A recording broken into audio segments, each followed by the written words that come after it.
Nyakorongo jwang wadhi nyime koda weche, wadhi nyime koda chal mago od bura, mago mag counties magwa. Tanno ka bende usedonje mbui mago ganda koda penjo mopogore ma bende doher mar mondo mi achwal ni MCAs ma bende ntiere kae. Penjo makamago Nyakorongo jwang wabiro bedo kwasomogi achiel kachiel. Kapo ni Nyakorongo jwang ntiere koda ote moramora mading'e in iwuon kapo kipenjo bende ing'eyo tij MCA ni en ang'o mar mondo mi kik ore nywandgi gi tich manego bed ni gavana timo kata mana jaod bura e kaunti timo. Omiyo kiny makawuono gin paro mopogore ma bende wabiro bedo kwachwalo. Kata kamano par ni bende duond jopiny Nyakorongo jwang chiro mar mbako romo donjo piny kamoro amora ma gintiere counties magwa. Bende wabiro bedo kwakaw mar mondo mi wawinj na kaka gin bende MCAs magi osebedo kachwalo tije mage. Miki kapoka abiro ir MCAs ma bende ntiere go de studio kae kintiere county mano ma Kisumo kaka jaod bura mano MCA mogwele county ma Kisumo kendo gina chiel dade mage ma bende usebedo kukadho kaka MCAs mantiere county mano ma Kisumo e kinde makoro iyaw od bura odiochieng' ma kawuono.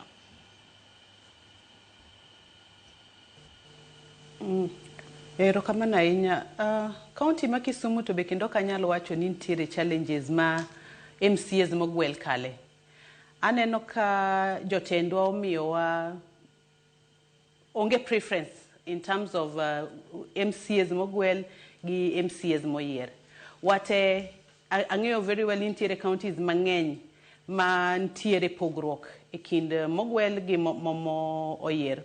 One for instance naneno komiwa nomiwa jotije maromre gi kaka omi moyier.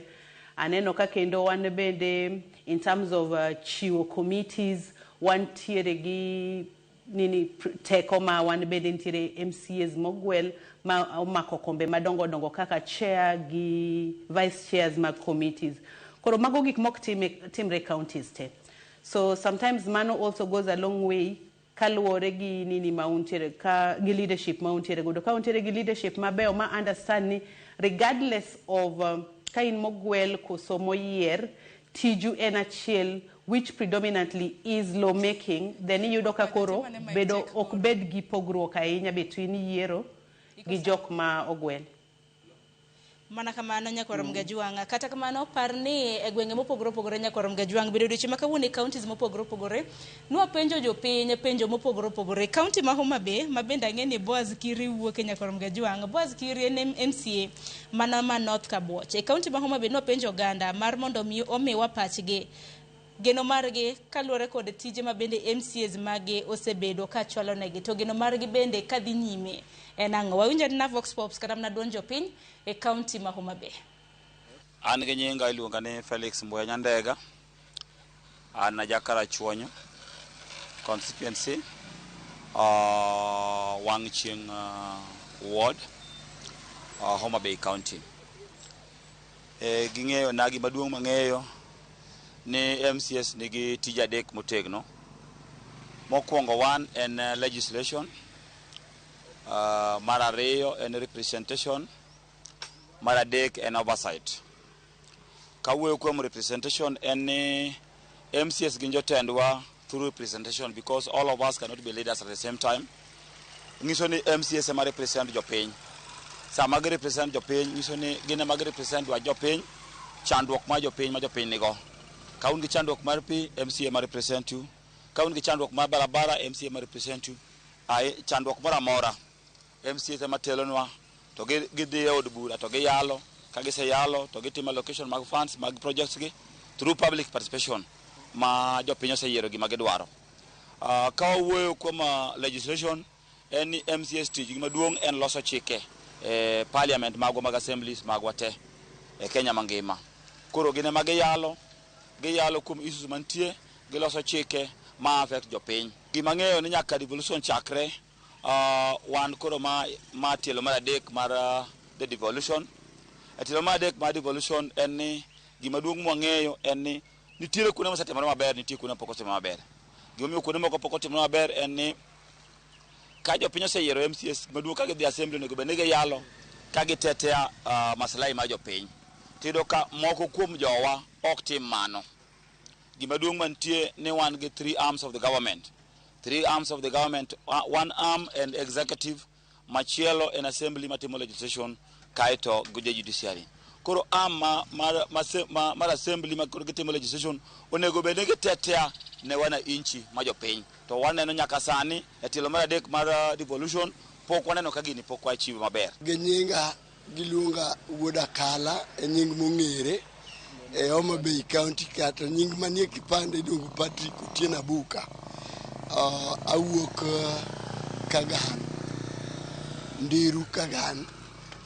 MCAs ok osebedo katimo gima kare nikech kalore gi parties magidhigo ok gitine jopiny kendo gin joma koro waluongo no kia chike moloyo ji duto te nikech gin koro gitiyo matich kalore gi parties mane gidhigo koro giriti jopiny e yo mowinjore nikech kata barabara ma wan go ok beyo koro gihinyowa ka kuom sie to gin jok mowinjo kaw mondo tere klas moloyo ji te mondo ging'e gik mowinjo gitim. Wan gi osiptende mane dala chien kucho ma ok ging'i makare kata yedhe onge.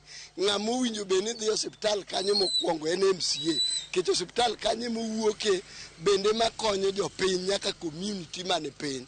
En pok nodhi kata osiptal moro amora mong'e ni yath onge mong'e ni gini dwarore. Ariyo ne mano pi maremo jopiny MCAs mowinjo bende ng'iyo sikul owinjo bende ong'iyo miyo koro nikech en emo represent japiny koro tero wach e yo mowinjore en emo ogo duonde piny godwol piny ni otamore nikech oluwore gi pati manodhigo koro di duonde en mare moyudo to ringo gi ofukune otende musike onge yo magikonyogo jopiny. Iluongo ni Joseph Otieno. MCAs ok wane tijgi maber nikech dang' awach ni aneno kaneno habari mathin kata kaneno gi wang'a nikech gima gisetiyo kata achiel onge ni gihero igi. Mano momiyo wambe waywak ahinya nikech iyudo ka nderni moko richo kitero ywak kuomgi bende onge gima gitimo giling' aling'a mana kamano. Nyakor mga jong gin paro mopogore mochwal kanyo koda jopiny. To mago jopiny ma e kaunti ma Homa Bay kama Boaz Kiri nitiere. Boaz winjo kanyo ni MCAs ok utiyo makare.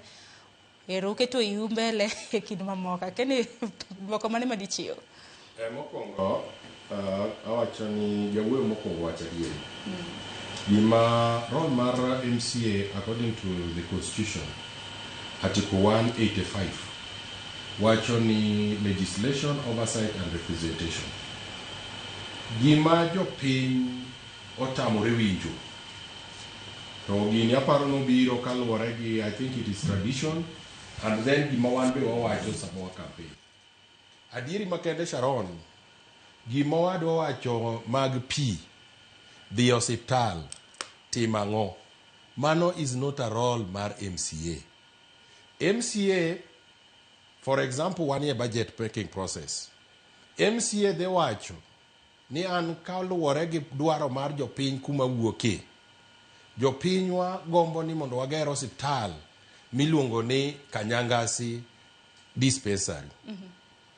Ka osetero moketo e budget mokale magicha pesa chuk owache ni ka pesa biro time.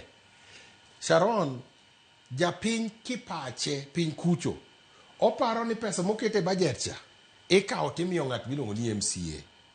Chike ni pesa cha obede bu executive en tij cabinet dhi kalo pesa cha mondo dhi oti minister mochung' ne department okaluwore nyaka piny procurement itimo. Sharon chiko kuyiene kata MCA gima jopiny paro niya MCA chiko kuyiene dhi supervise kata kakitiyo osiptal ni contractor tiyo tine MCA in supervisor because chiko chako keto ng'amiluongo ni engineer monengo bed concerned ene mogoro bikiu ene masami tiyo dhi e ground. Sharon kende gima ji ok ong'eyo ni e ward ka ward chiko chako keto position moro miluongo niya a ward administrator. Tij ward administrator en ang'o? Ward administrator ochalo chief, en koro tije ochalo DC. Tiene ni gik ma sirikal ne assembly oseyuak anan ka biye tije MCA en japiny en japiny to nyiso sirikal ni tim ne jopiny kama Japiny ka gavana oseketo to gavana gi joge maluongo nyaka ward administrator gi gik miwinjo ni dhi osiptal jathonge kia ng'oka. Supervisor mar osiptal en ward administrator. Then kidhi osiptal kosiptal e ward te ibiro yudo ng'ama ochung' ne weche mag health. Mane ng'ama onego tim supervision. Then ka ywak owuok. Ginyi koro ka ywak ochako wuok kanye. Ywak ok owuok kuom administrator. Ywak nyaka wuok kendo ir japiny. Ng'ama teko kendo ma MCA nigo kendo en chak dok mane bunge dhigo mana koko. To koro chandruok mwayudo en ni Sharon. Jopiny osedhi oketo gini modhi omiyo ng'ato rol ka miluongo ni koro development. Ma MCA koro tije en development. To koro nikech ionge pesa Sharon, kuma koro MCA otwe e Kenya ka te. Ionge pesa lwedo. Jopiny dwaro ni ti kendo ng'eni kikoro jopiny MCA ok ti gima giwacho ndara rach. Sikul ok oger. Ma koro jopiny bende kia kata mana tije MCA maluongo. Koro keo gik seche ma kamano koro chuni ni Sharon. Jopiny dwaro kama to chuni ni idwaro nikech pache osebiro ni idwaro ECD. Chik bende odinore ka gombo ni bende ni oyieri. Dongi wewe koro ni oyo oversight ni to wakwonga di matin wadhi asara ka executive. Nikech kidhi kucho be okibi gone gi koko. Nikech chik osegoli kanyo. In tijien makoro dhi saru ke yawa. Ana sau. Gima ne waketo kanyanga secha.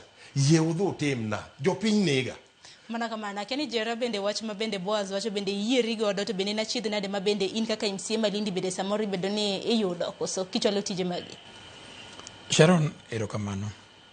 Tiye na achake kama wakili no chake. Wakili Tom Ndukuni ang'e chon kabisa. Kendo nang'e kapod riembo ng'wech motegno gi Agri James Orengo. Kagibiri mageuzi dala kucho bewa kamora chiel. Ang'e kod rango kom bunge e Ugunja. Kendo ang'e ne ng'at ma wacho gik mobiri wiye ma ok itame. To moko beyo to moko bende gin ma ok nyal riwo oganda. Omiyo kwaye munda alere matin kaka mheshimiwa wacho kae. E assembly no yera ntije adek. Mokongo end representation. I represent Jolindi ma ok lewo bunge. Yomotegno. Nitie report Hansard. Machielo en oversight. Oversight mheshimiwa Tamolero gima tamu adhi so deeply. Nikech chiko geng'owa madhi go koko tim ga kidwaro. Nikech koni oversight governor to koni emeng cheko mar maendeleo e ward mari. Ka ok ujiri governor to ward mari bodong kanya ka chieng kinte go koko oko. E wach mar legislation. For example, an awuok Nairobi. Nairobi osekalo mokalo 50 motion and bills between 2022 and 2025. An kasekalo motion e bunge kata gi bills ko. Ngama implement gi en executive. Tija mana tera e bunge asetiyo. Koro gimitimo idhi rango to pa county. MCAs mani county nyosetimango. An mara ngisi ni wasekalo over 50 motion and bills. Makonyo japiny. Mangeni bobedo kilero nwane gin mage. Exactly. Koro tab mahinyo japiny. Mahinyo wakaka MCAs. En ni budget ma waketo ne counties gi ema moko dongo malayo pesa ma wayudo. Ranyisi mar Nairobi. Budget ma waketo en 44.6 billion e higa achiel. Tinwango ka Governor Sakaja koti matek muchoko pesa mang'eny to choko between 12-13 billion. Target mare ne in around 20 billion to choko only 12-13. Wadwaro pesa moko wuok ka exchequer men executive mamalo. Joko be ochiko wan bromi around 22 billion. Timigo quarterly. Samoro ki tege men dimi 25 billion tinongo 20 billion. Ngiso ni pesa manigo go budget maloso barabara tere skunde timo magima ok dhi romo. Koro chuno sirikal kendo ma executive chako doke ndi mesa wacho nto koro magi ne wakalo no wadhi timogi barabara dek ne dhi Lindi ok nyalre to ja piny to ni se chiko mo ori midhi public participation, mo ng'eyo ni barabara makama idhi losi, chiro makama idhi losi. Mano gima hinyo MCAs. Tok hinyo ne en hero marwa. En wach mar koso omenda mar revenue michoko. Adire mantie madwa wacho ni koro kuom MCAs masamo litin jomoko. Ni MCA e jatelo man piny mogik. Emo miyo ng'eng jochayogi. Kik ipar ni en mheshimiwa Nduku kende. Ng'eng jochayogi. Nikech kata mbunge orito wards abich to mondo ne ni constituency kanyo ok yot. To MCA odaki area no. Nyathi ke tuo machiegni kanyo. Ng'ama ni wangi en MCA. Pesa ma tuo no ok miye. Kalielo timre gweng kanyo. Ng'ama kongo dhi ire en MCA. Pesa maliel ok miye. Koko timo MCA rach. Ng'ato chiew kinyi oko madho chai. Koneno MCA mheshimiwa gonya. Koko miye kech pesa no ok miyi irach. Koro magi gik ma ketho nying MCA to mano ok tije. Erokamano ahinya. To bende duto te biro bedo kinyiswa ni Bura Nairobi ka kipimo kata mana gi gwenge magwa makaludi bede ni kanye makoro achiedh nade koro ng'eny ahinya nene jok makoro konya. Kata kamano nyakoro mgajwange kaunti ma Siaya wantiere koda MCA mano ma Imbo East Ward mano wantiere kanyo gi Francis Otiato. Otiato inyalo muna nyiswa ni iruki ntiere kanya agino mana ni ntiere gwenge mago mag Siaya odiochieng' ma kawuono bende od bura assembly mane kaunti ma Siaya bende biro bede ka iyawo.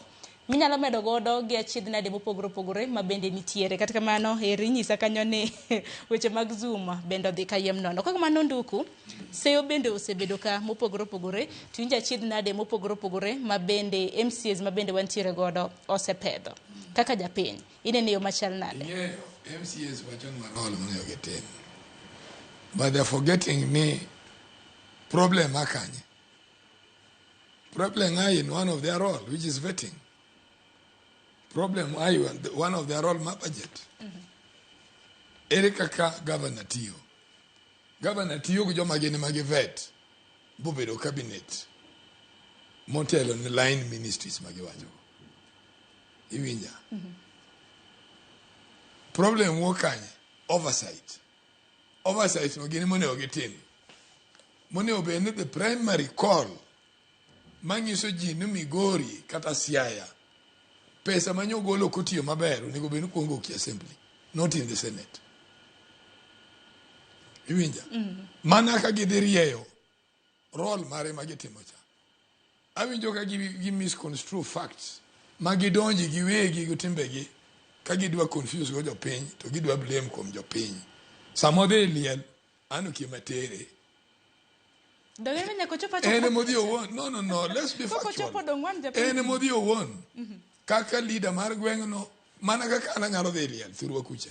To kan MCA, to kan mjumbe. Koro knek bene to bende agonyo kita okonego akawe as a burden. Ni jopiny omiya as a burden. Kata an minane ka dhi dala. Chieng' wacho nong'eya. Ong'eyo very well ka dhi dala. Many people come. Iwinjo. I give them okabe ga ywak ne nitie gimoro men that I don't even earn a salary, but mago jothurwa. Iwinja.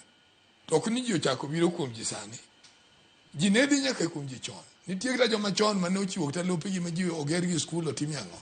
So gin kaka MCAs manoro gine ma girwako kuom gi. Sama kogero hospital to nogoyo budget. Iwinja Sharon. And that's why I'm saying I don't know punjo sama kogo no go your budget. Owacho na ani ward na ka. The pre-qualified projects are dig. Iwinja. The pre-qualified projects are dig. To governor okomi allocation gi cabinet mare. Ma cabinet mabende allocate pesa begin go. Gin committee ma allocate pesa. Magibe gi kongo gi yalo in their own assembly. Magibe ni gini wapoko kama. Koro gin wangono pesa oge yudo.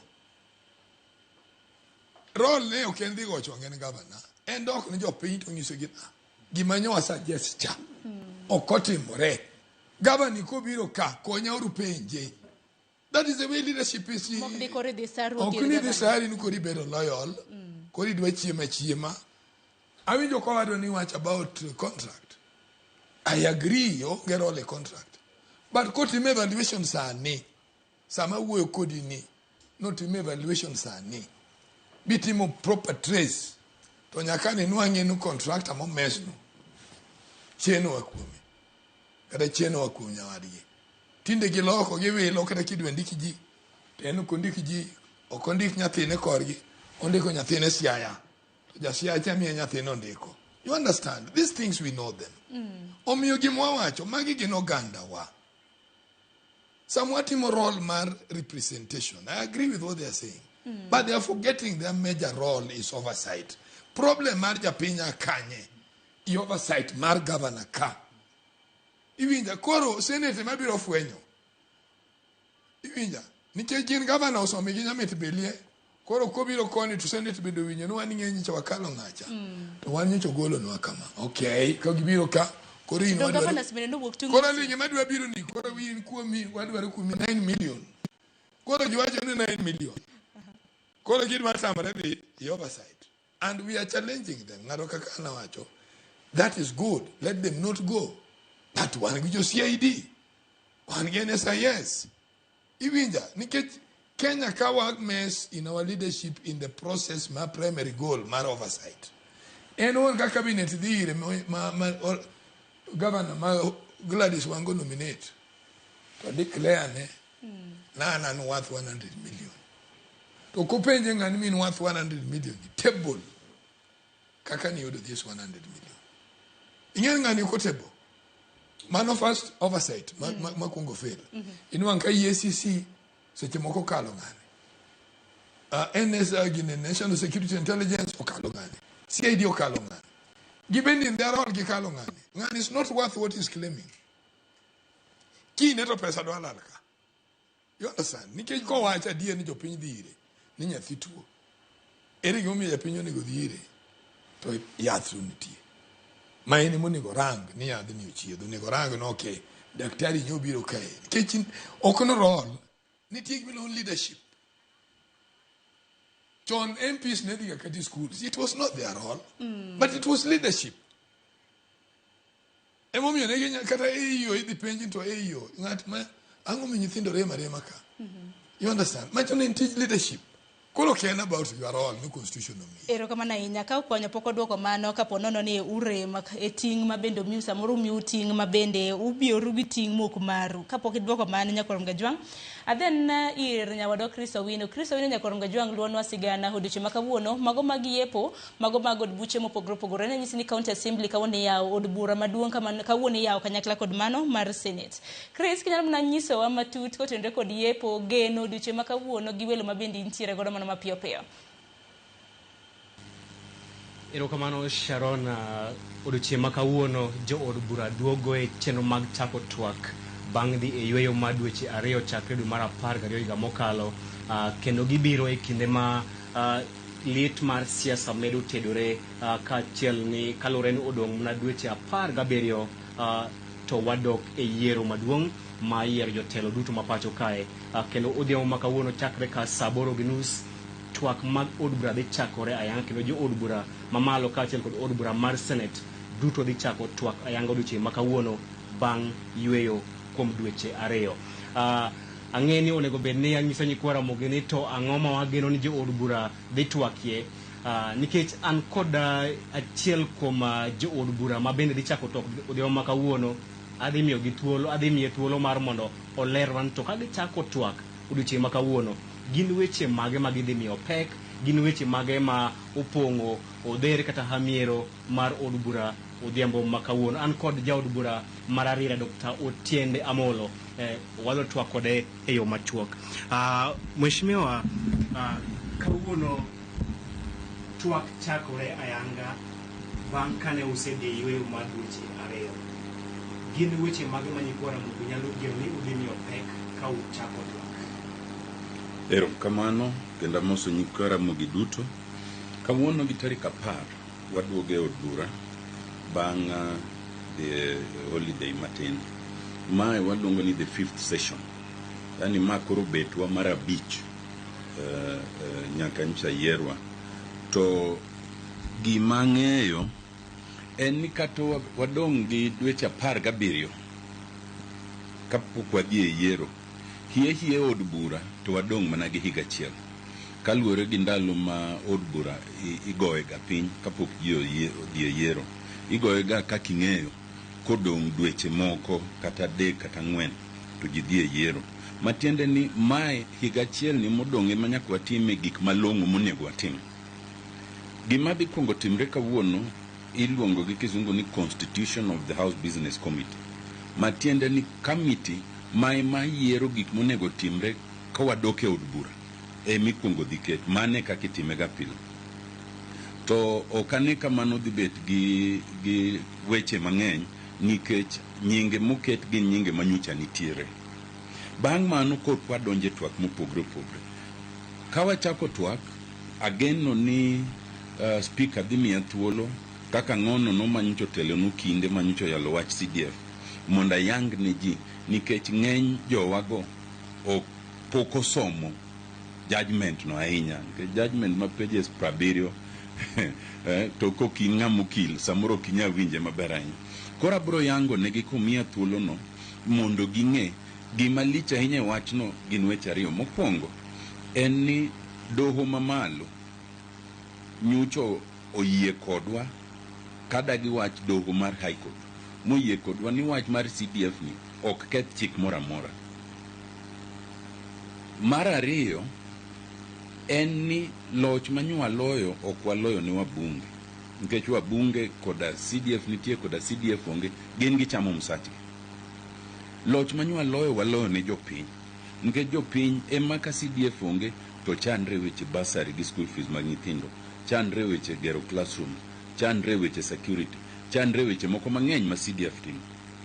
Wageno mar ariyo ni ka wadok wadhi bet gi miluongo ni budget policy statement. Budget policy statement en gino no ma sirikal kelo ka koro nyiso wago ni gichano budget ma higa ni nang'o. Taxes magi magidwa medo, magi magidwa duoko chien. To japiny gibro konyo nang'o mondo garama mar maisha kik dhi malo ahinya. To mano koluwore gi pend chik nyaka gikele kapok oromo tarik 15 dwe mar 2. Koro mano gima nyaka bi immediately. Samo biro no obiro gi miluongo ni debt management strategy ma bende sirikal makelo. Debt management strategy en ni gibiro nyiso ni nyaka kawuono pesa mwaseholo kaka jo Kenya en pesa makama. Pesa monego wachul dwe ka dwe en pesa makama. To kuom pesa no mwaholo oko en ma, mwaholo e Kenya en ma. To mondo kik wamed holo ahinya, wadwa timo gik moko achiel ariyo adek mondo pesa mwaholo kik dhi nyime ahinya. Mago te bende nyaka chopi kapok oromo tarik 15. Bang' mano wageno ni wabro donje twak mar divestiture mar Safaricom. Kaka ing'eyo ni sani nitie public participation dhi nyime gi committees wa mag bunge gichiko itgi kuom jopiny ni jopiny wacho nang'o. Kata nyoro nyaneno ka nyundiko ni nyegin Kiambu nikech sirikal dwa uso atamalo 15 ewi 100 mar Safaricom. Koro gikaw pa jopiny kosekaw tibro kele bunge mondo wan bende koro wach ni to wawachi ang'o. To en wach manyak wach motegna ahinya. Ok wawach mana wach Safaricom no kende, nyaka wawach nyaka weche moko mag gik sirikal madwa bedo privatized kata bathe. Ewiye no wabro duogo kendo watwake wach sirikal gi Gulf Energy. Kaka ing'eyo sirikal gi Gulf Energy nyocho donje andika moro e wach manyo oil, manyo mafuta matur kanacha. To wachno ok nyal tieke kapok obire e od bura nikech samobire e od bura e kakoro nyaka nyiswa ni production ni gole nang'o. To kosegole tidwa poge nang'o, sirikal dong' gi mane, to jo Gulf Energy dhi gi mane, to jo Turkana mogol gine lopgi to dong' gi mane. Mano bende ondik ni nyime ka en wabro wuoye. Gik moko ariyo kendo wabro wuoye. Mokwongo nitiere gima isewinjo kambadi giri wacha ahinya miluongo ni National Infrastructure Fund. Koriwre gi Sovereign Wealth Fund. Fund ma kaka mbadi wacho kata ker bende wachoga ni gidwa ni samous kata gik mwauso e Safaricom gi pesa mwayudo tikete fund no. To wayudo sources moko bende mwaketo go pesa e fund no mondo pesa no bed ni en ukete tenge mana mar kelo dongruok e Kenya. Nyakwa winj tiende maber mwanone. To weche ariyo katieko. Nyuti neno kancha wa Naivasha ka jo od bura noseyo kabisa waziri mochung' ne somo koda gi PS mare. Kwa duogo ok nyal bet nwasegi mana gi oko, nyaka wayud solutions e od bura. Emomiyo nyaka wabwaluong waziri kendo kore e od bura mondo wapenjo kama ber mondo wayud ni nyathi masomo sani obro konyre nadi hie wach CBE ni. To mogik to wach nadko. Kaki ng'e ni tarika 7 dwe mar adek andika mane jakom Raila Amolo Odinga obet go gi ker mar piny koro bo bet ni higa chielo rum. To higa no ne giwinjre ni nitiere gik moko 10 manyaka ng'i. Achiel kuom gigo en ni wach nadko report cha chopo kanyo to chiko moko bende odong'. Koro wach nadko to nosekele od bura matieni nyaka en bende walalre od bura. To moko gi to nyaka walalre koro wan kaka party mar ODM gi wan kaka koro wajumbe. Eka wang'e ni koluore gi andikano wachopo kanye to wachomo kanye. Magi gik mwadhi ng'iyo sana. Erokamano ahinya mheshimiwa Otiende Amolo Nyakwamogi. Mano ne en jaod bura mar ariyo Dr. Otiende Amolo kaleronwa to odiochieng' ma kawuono ka gidhi dok e od bura gin weche mage magidhi miyo pek bang' od bura chako twak. Ok ni odiochieng' ma kawuono but ka gisechako twak odiochieng' ma kawuono kadhi nyime gin weche mage magidhi miyo pek. Olero e yo ma liw ahinya gigo magidhi miyo pek e twak margi mabiro e ndalo mabiro chakre odiochieng' ma kawuono. Magi walidho ni alida kochopo ka weche mag saa 1 kod saa 3 mar otieno wabiro miyo weche gi kod kuku gi. Sharon aduoko wach kuomi. Erokamano ahinya Chris Owino, wawinjo yo makare Nyakorom Gajwang' geno mara ni winjo bende jaod bura e kaunti ma Siaya mano jaod bura mar Rieda Otiende Amolo yo makare chenro bende gintiere godo e kinde ma bende od bura ibro bed ka iyawo odiochieng' ma kawuono. Mana ka Chris osewacho mane chenro ma bende bro bedo koluwo odiochieng' ma kawuono. Ka duoki e studio Nyakorom Gajwang' chal mag od bura mag county assemblies bende kawuono ibro bed ka iyawo. Kapok amere konga kapok adhi bende bar mondo mi awinja Francis Otiato kintiere kaunti ma Siaya. Okwanyo ntiere weche mathoth ma bende nduku no wacho seyo puoch gi pak ma bende puoyo godo kaluore koda tije ma bende usebedo kochwalo. Tachiel kuom gik ma bende no wacho ting ma bende MC nitiere godo. Moko kuom udu bende ni umioru ting to turo ukayem nono kaka dhi liete kin mamoko. Kamano chorona. Nti kuonde mabro yie gi wakili kuonde moko abi yie kode. Being a leader kosa yieri to you take responsibility. Gima ng'eyo ni nasawacho kendo kabipondo e nutshell and name sincerely speaking MCAs are the primary leaders. Wane jotelo mapiny mogik and wane mo access chandruok mar japiny samora mora. Koro ntiere chandruok ma seche moko overwhelm wa kaka jatelo onge kaka japiny nyalo biro kuomi gi chandruok to emoke solve. Kabe mano thenga da duogo e roles mago mane colleagues go sawacho. MCS wan gi roles mana kamano hinyise kana ni Mike ni kanyo nitiere marach matin kata kamanya Nyakorom Gajwang' wagomos ahinya kata kamanya Nyakorom Gajwang' wadhi anena yiero Tiato ma bende nitiere achiel kachiel kodwa e mbui mano mar Zoom. Oteto kanyalo na winjo en bende nyalo na nyiso chenro bende nitiere godo e kinde ma bende od bura ma Siaya ibro bede ka iyawo to ma bende minyalo medo kaluore kaka jowetegi bende osebedo ka twak chakre nwa chak twak. Sharon akitaka winja maler.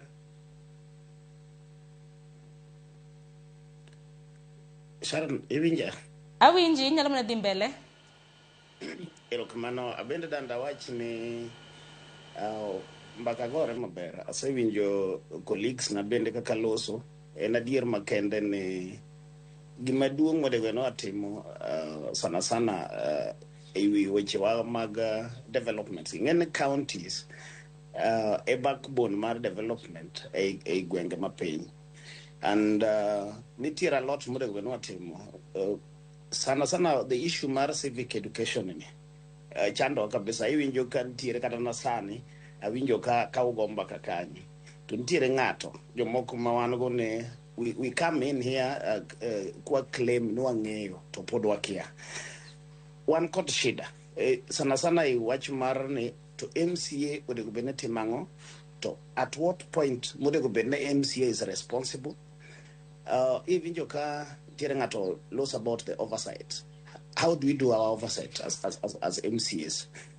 Oversight marwa MCAs wawachane the roles mag MCA oversight etimo kod assembly, not an MCA as an individual. So MCA timo oversight nade or assembly timo oversight nade through the committees. So sama gimawan go maduong kabisa machando wa enento roles wa mag MCAs gi MCA ne gumra mora kiwinjo gima jogo wacho ni ibro winjo ka manaka kiwinjo ka and you cannot ignore it. Kaliel nitiere kawuono technically, like in my area, you have an average of liete bora par in every weekend. You have to respond to those liete go. So ngato kada ndwaji ni mano teach mikao kendi ni mimiri. It is your responsibility liete gi nyaka ngibedi mondete go mbaka kod japeny e wach ngento mag mai madnyime. Winjo ka ngato wacho ni wacho kanyo the issues mag budget. Whether watimo budget marwa, part of the budget nitiere nyaka the own source revenue. Message moki paro no de like a good example. And what are not him tamaking mari nyamonye market. Aketo pesa, whether wakalo pesa no. Nitiere kada maybe say 10 million in the budget for that particular road. I watch where your makwa collect on own source revenue or commit the targets.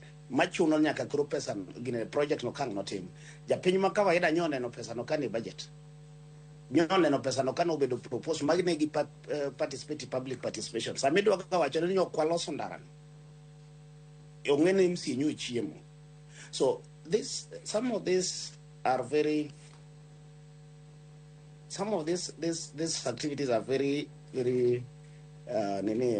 odegobene wangi oge and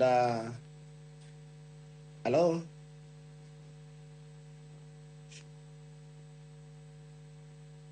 Bella Winji. Yeah, odegobene responsibilities tijua kaka mara MCA no aparoni gimaduong kabisa en nane. We really need to have a very serious civic education. Sharon dagombo kabisa mondo mi obed ga beda gi sessions moko. Mo beta beda de dano puonjre and wangeyo to angoga ngomo de ne MCA temo other than those the three responsibilities of representation, oversight and the rest. What do those particular things entail? But at county level, to one got a lot of issues.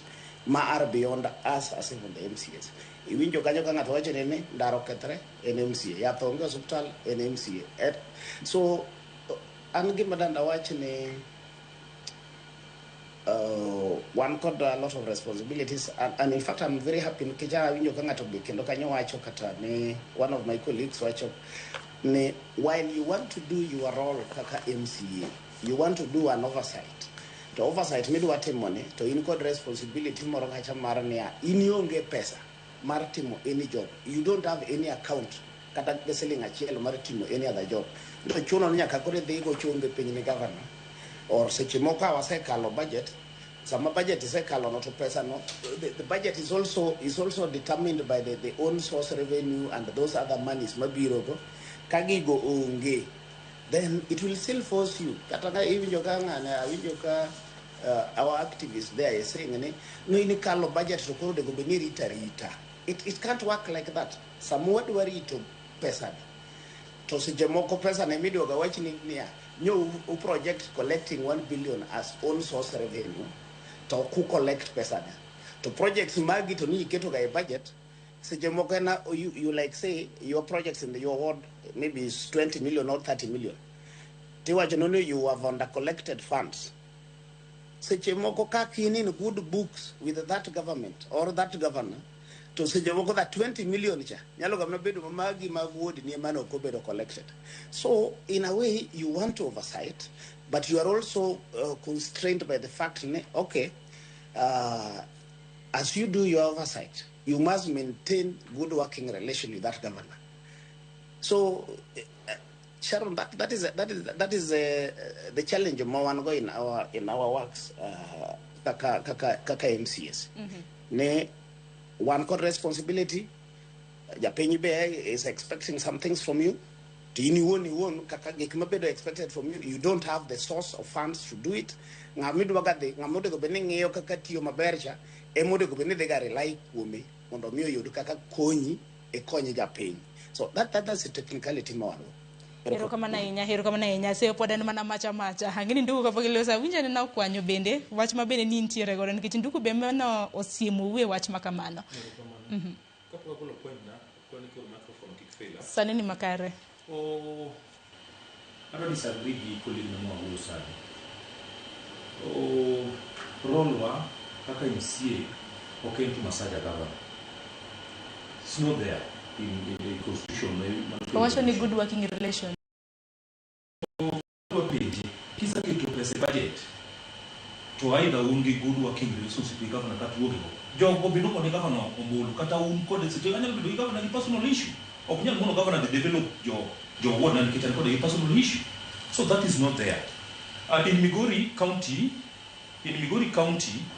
to Chal to Romre, yes, it is known ni and the bad wind work kindagi governor is not good per se.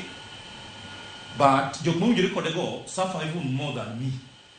Kidhi barabati reach barabacha but mokonya local. So and give tadagi ginota akuru ko colleagues kamoti yogo. Being one massage governors makagi lungo mikechi ngeyo kasa kito pesa budget. Mao di tabido wachuni pesa no sabido released to ginokoti completely on the question governor everywhere both in assembly obeyed on the ground majisi ndio turwa ginya kitu ne pesa gini pesa ni ochame mano is part of oversight doesn't mean nika kwa wachuni barabara for example ngiri barabara matiri boda mawu kinya ndema kadi ongea just imagine Sharon barabara tekni 12 million peso goal kaso governor mio contractor biro sompo gi marangi punda to pesa 12 million can you put question I must tell them the truth kono manu doesn't mean you're tapping governor I'm doing my role kono can you tell differ go colleagues and I'm telling you even the other day there mugiba mochu Migori yocho interview and I'm visiting my colleagues ko jo paying cap insist you put them role they go dalawate because also you are missing certain points as primary leaders.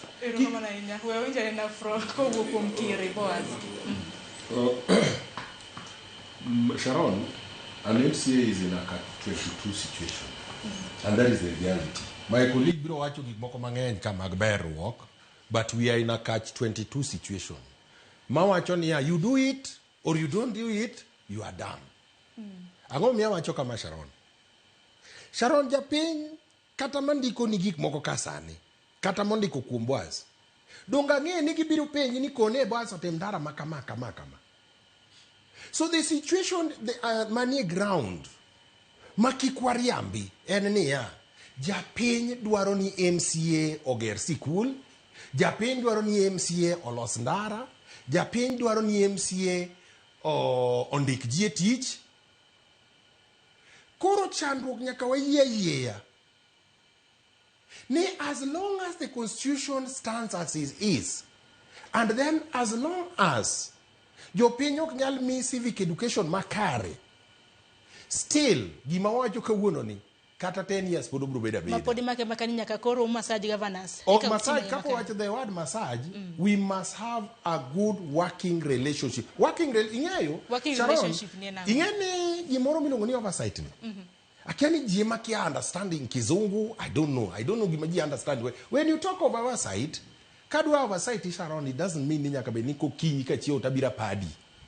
Onengo be ni wang'iore ni yawa gini ne wada timo to gini fail. And then my colleague from Siawachi Mama is very important. My is really affecting ingeyo budget indo biro ni kusekale. Like our assembly last week I think we passed up supplementary budget. Kusekale ingeni by this week odibedo a website. Jopin din neno and gima koro raj mami edwaro civic education ania. Onengo puonj jopin what is the difference with budget togi pesa mantie makoro timore nadi tiyo. Colleague no wacho ni Sharon. And this is what happens even to the national government. You get to budget For example, Homa Bay budgeted for 13 billion, something like that.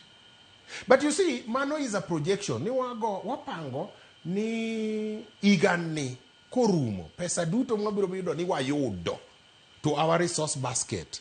Dhi bedo 13 billion.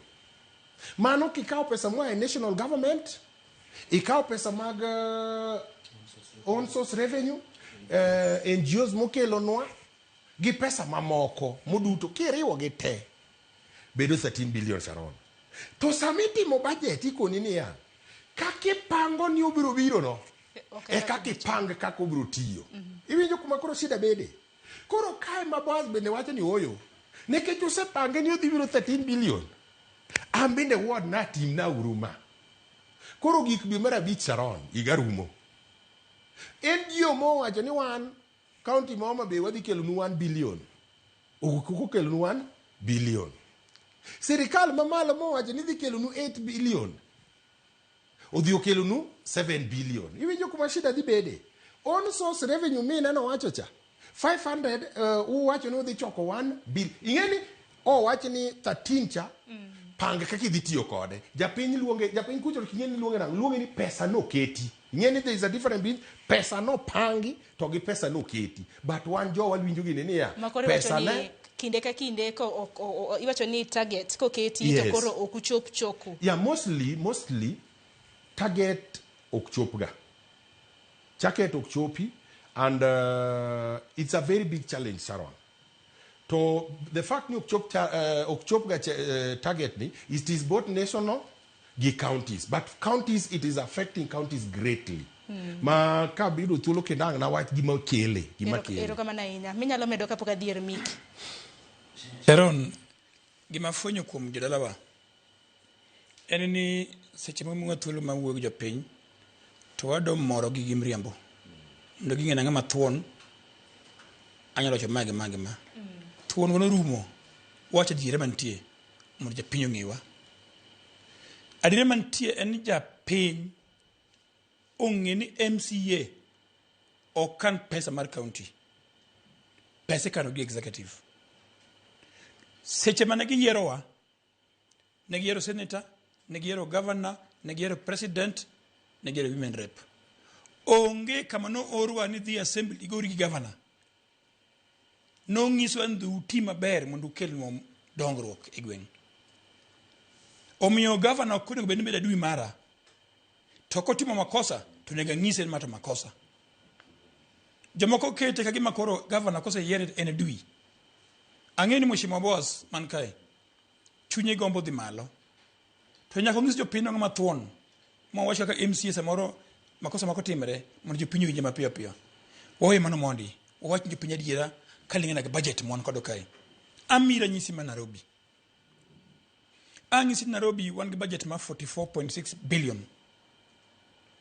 Tiyudo ka 31 point gimoro dhi recurrent. Mano pesa matina chulo ji jotije ang'ono gope. Pesi di madong dongruok en 13 point something billion.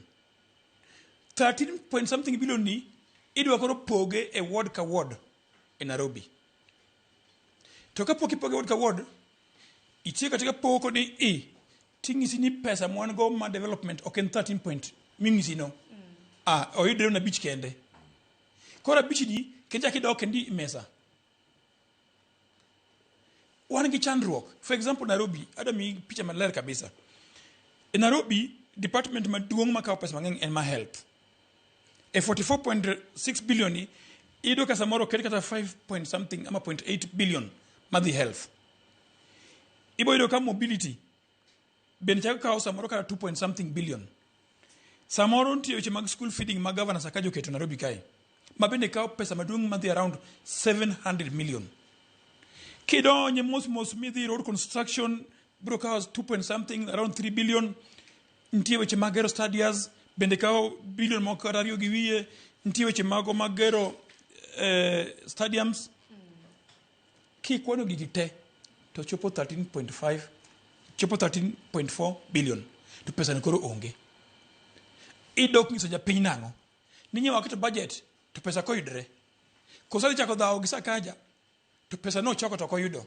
Pesa ma wuok executive malo okobiro. Makoro ywak nitiere ni pesa ma target miketo ok chop kare koro miyo tiji ubendo. We are overambitious a budget making process.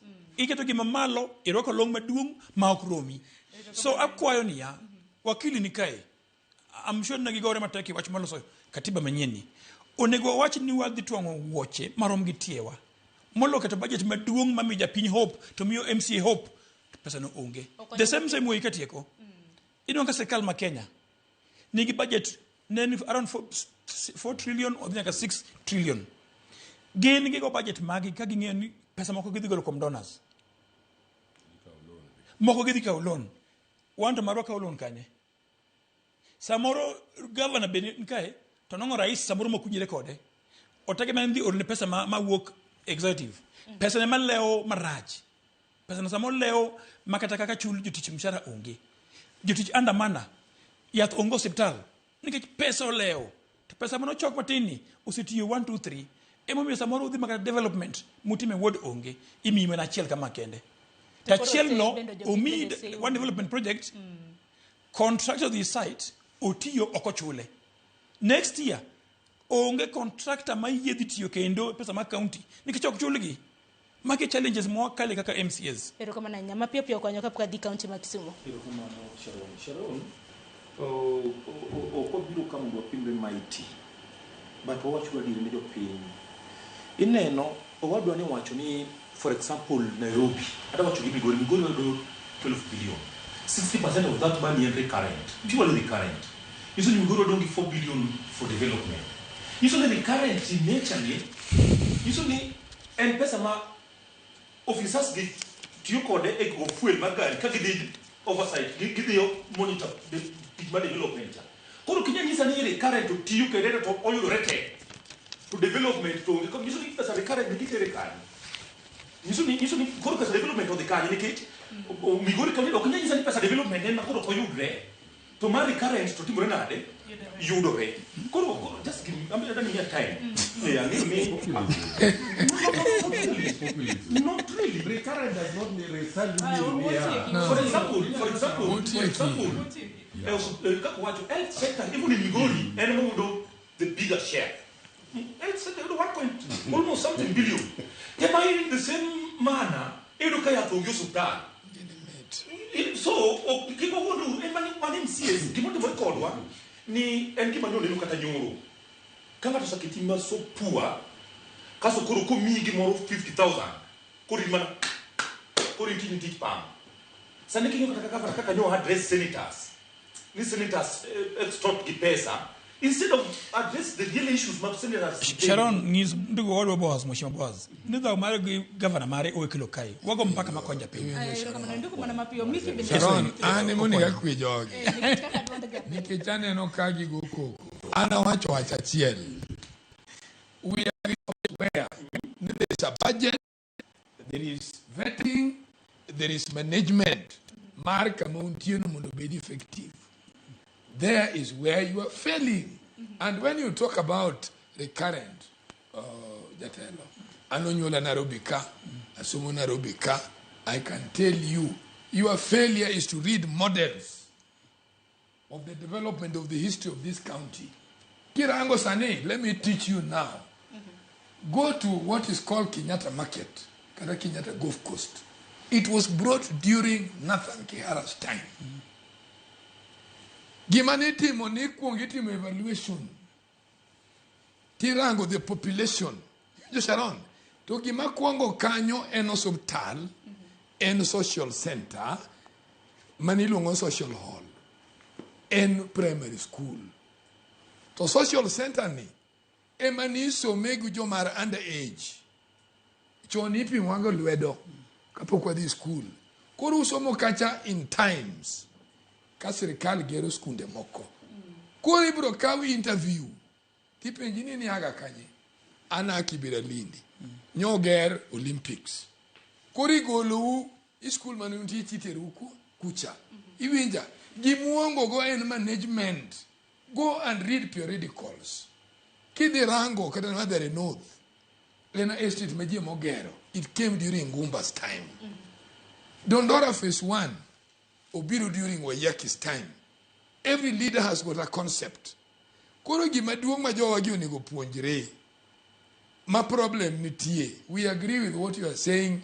Liel go kudhi e kendo wabe wadhiye wane otwenge go onyuolwa kuonde go wabende kwayo mana pesa go every day. Liel moro ka. It's not on a big agenda. The thing is, also budget go projection. Unu leaders mawa. Why do you think on a projection mo kunyala afford? Again, you want to pesa mo collect i area. Samikwano businesses men ma ogonje dala ukacha. Dongura angono maenga machulo higa. Maenga mo choku komedi chieng. Maenga ma oknyal chulo. Dongulo also budget through that. Why is it that nirikaren ningene kako biro of Sharon overemployment? Gindiko jok moko ma governor emongeyo to gidwa wuoye to mani tijgi. Iwinja. Minyanu anganga to nonde to keta tich motiyo onge. That's why ibro yegi ngato kaka governor ma Kisi. Kanu chung wacho na nwan kadre penye. Adwan kile ngato chungiti anu mutoke. That is their work, oversight. Gina magina lo wachukucha. Awijo ka kenda adwa ni ngise MCH idongani Mr. Idongani Mr. Nduku. I'm not just somebody. Idongani Nduku. Let him learn that. Angan Nduku can somebody. Gima uyu negonge. Madwa no puonjigi. And we are learning. Ingani gini no kama chanegi in the first target. They are not the first target. Through their model, in leadership magintieno. Kaji ngiswa no wa overburden gigo problem. Kaka jo pain. Wabru reason go constitution. Tuangiso constitution no. Nitie jo mwami leadership ka to gin wango pek on 1, 2, 3. What made you this kind of money to be effective? Nikisa mi wacho na a leader work an NGO kela pesa. What is an NGO? Gino nego gi we resource ma wanyalo yudo.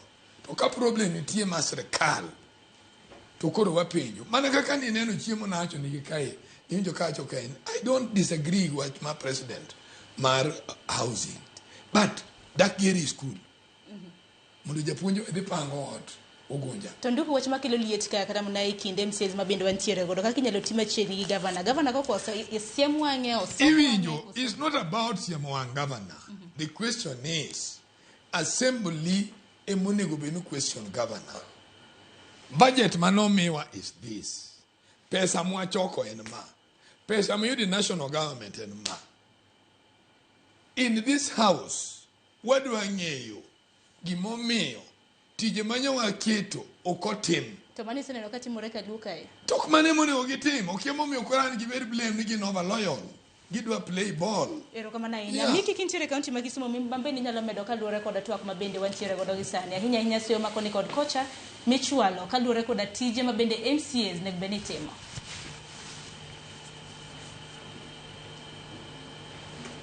Ero kama na ina Sharon. Nduku wuoyo motegno ndi. To gima nduko ok realize en yes jopiny nyalo biro ire kaka nduku kantiere chandruok mora mora. To samoro yude mana chiel. To mana kaka jowete na wacho kanyono. MCA en ng'at mibiro ire gi gimora mora mantiere ward. Chakre ka jathi dhi sikul kanitiere liel. To remember ni ok en ng'at achiel mabiro idi duong'. En ji mang'eny. So, of course, that burden is there. Tokwa watch ni wa complain. It's a lot.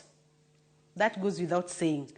But again, oningo bedni enbende or wang'iyo ni pesa mawuok malo gi pesa michoko e own source revenue gi. Yes, osekel gi. Nitiere proposal moro kanyo ero manotim gi County Assemblies Forum mar development fund mabiro ne MCA award. It's in the process aparoni entiere sani endi a National Assembly. Obo ensure ni kuponi pesa obiro. To ntiere an amount mabedo shared within the wards mantiere a counties gi. A wards mantiere counties gi.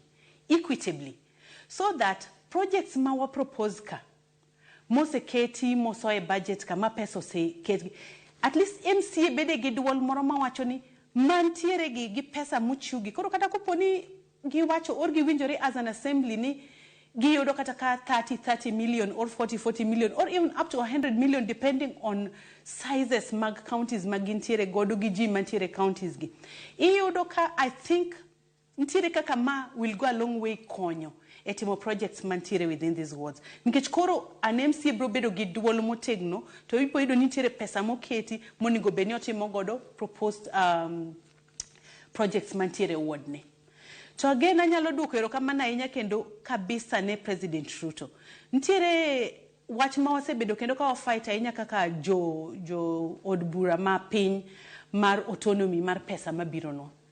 Iyudo ni pesa mabiro e counties and about 400 and something billion. But only 10% goes to the assembly. So mano pesa no encompasses everything, recurrent budget, mag assemblies, salaries, deductions, mantiere kanyogo, gi projects, gi maybe gik moko matindo tino monigo benitimo within the assembly. To pesa ni 10%, I can tell you, is around, I think 30 something. It's little. But there's also a proposal ni pesa ni kinyal sode mochok kata mana 20%. Ma work from the executive sijama pesa o hit the county accounts. Mondo obiangoa direct ne county assemblies. Sani anyone at the mercy mar the executive.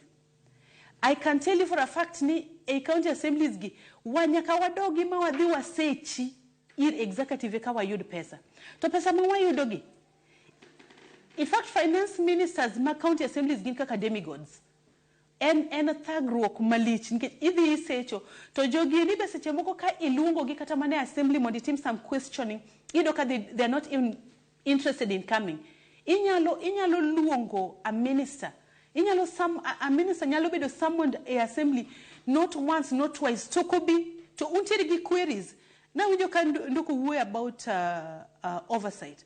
Oversight, okay, give money what they feel, what they timo oversight could do. We do oversight, manakaka na wachicha, committees. And sometimes it helps also when these ministers ko bedo summoned a assemblies, mondo gini bende giler noa kendo giyang noa gik matimore nade, gik matimore projects. We ask about statuses mag projects mantiere. So it's still a bit of a dance mantiere between the assembly and the executive. To teko be seche moko bedo matek mondo wabed godo nikech ng'ati midwaro biro idwa luongo ni mondo ikweri ni ng'ani be in at their mercy mar mondo yud kata mana teko or financial muscle ma inyalo timo godo oversight maber. So it's a very delicate dance, and I think autonomy ni konyalo bedo operationalized, it will go a long way mondo kony MCAs gi county assemblies. Erokamano ahinya Miki nyakorongo jwanga no kanyo ka sauchielo seromo huyo ko yo matin ote magi benda dugo some okang mar ariyo nyakorongo jwanga bin wantiere gi jopiny mantiere counties mopogore opogore penjo mopogore opogore no penjo counties magwa makaluo kanyakla kod counties mamoko gin ben wawinja na to MCAs magi osebedo ka chwalo tije e yo machal nada ka yo matin kik dhi mabor.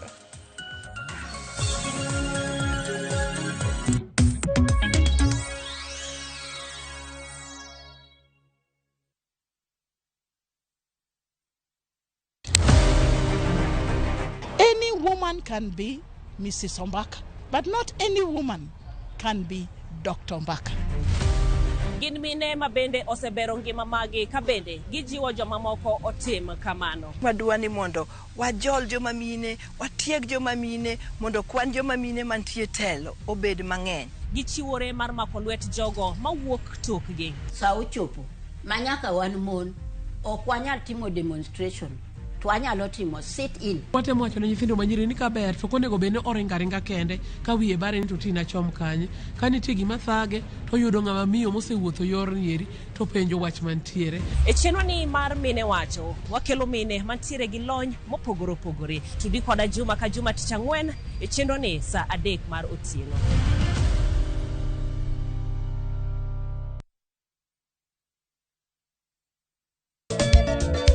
Machiegni nyakoro monga jwange chenro mar ngoma owake. Wuok tich akelo ni mix bokwe. Kaito tich ariyo. Reggae owake, yani tunaongea na majar Rastafara. Alafu tich adek nyakoro monga jwange akelo ni mana yani ngeni baka giwasani. Tich ang'wen is kama nene, yani kitambo zama za kale. Alafu Friday, si unajua tu Friday tutafanya namna hii, nyakora magojong Friday supuzo wake. Sapara gina kapaga beach nyaka sapaga Rio kod an PDG Papa Vic, yani ukipenda mzee kijana.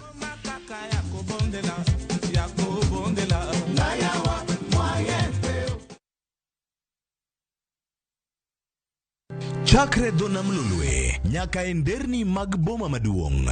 Pesa ka pesa nigi sigande. Kae en kardak mar joloko hala. Growth wa mostly bedo attributed to consistency and hard work. Kokalo kuom jo ohala manyiso rieko margi e ohala mopogore opogore. Gima nyaka ikuong ing'i en location kamidwa kete dukano. Wapuonji timo ohala okang' kokang', kaka ilose, kaka ipidhe modongi, nyaka kaka irite mondo odagi. Siri mar business wane gimomiyo osebudho kabisa en ni itiye gadier. Kae kama timo gik moko gi kinda romo gi rieko kod lek mabedo adiera. Watemo choko artifacts mag luo to watiyo kod gas decoration e ot ka. Ohala gi mwandu gi Cleophas Oluoch, tich ang'wen saa 1:45 otieno. Kik bai.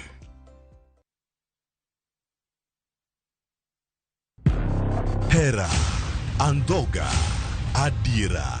Na ye kodi. No kang'eni ni nyalo timre marich kamae. Ich lach ok duong' dhot, obiro donjo to kao. Nyaka sani podi nikia gimoro amora mantiere pacha. Hera miyo ng'ato bedo gi teko mar timo gimoro, kendo nyalo lokore pap mar lweny. Odni opong'o mana hawi marach lilo. Makruok gi ng'ato nigi nengo mare. Ing'eyo gimarach kodi en ni onge ng'ata ng'ata piny kama da bedo gi wat kodi. Oromoniti. Remo biro yiero bedo korka ng'a. Kata kapo ni wanjo kod gi nyako, mano konyiso ni waonge ratiro mekwa, omiyo anabiro chung' kode. Onge gima siko kopondo nyaka chieng'. Sama dera chiegni, gik moko duto wang'. Sanju gi Rajiv en ng'at achiel. Wae donga wache dier. Parineti. Wuok tich nyaka ngeso. Saa 2:15 otieno.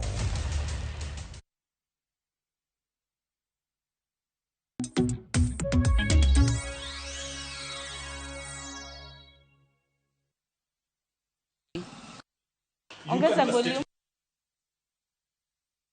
Ma MCS osebedo katiyo to gin kuom tijego duto te ok dwa mor kod gigi te nikech an gi MCA mara mawuok South Game miluongo ni Brian Ochieng kata mong'ere go notuom polo. Anyalo pake matin to bende anyalo rache matin.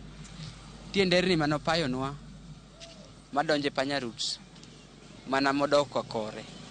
Nderni go kaka nobarogi pokonje maram gilokre bungu.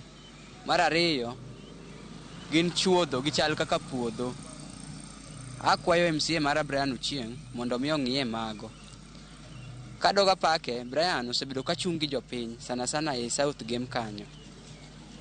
Osebedo kochungi mond liete, osebedo kochungi jogo moyudo masira. Mana nyalo duoko nero kamano. Kumoremi en mana korka nderni.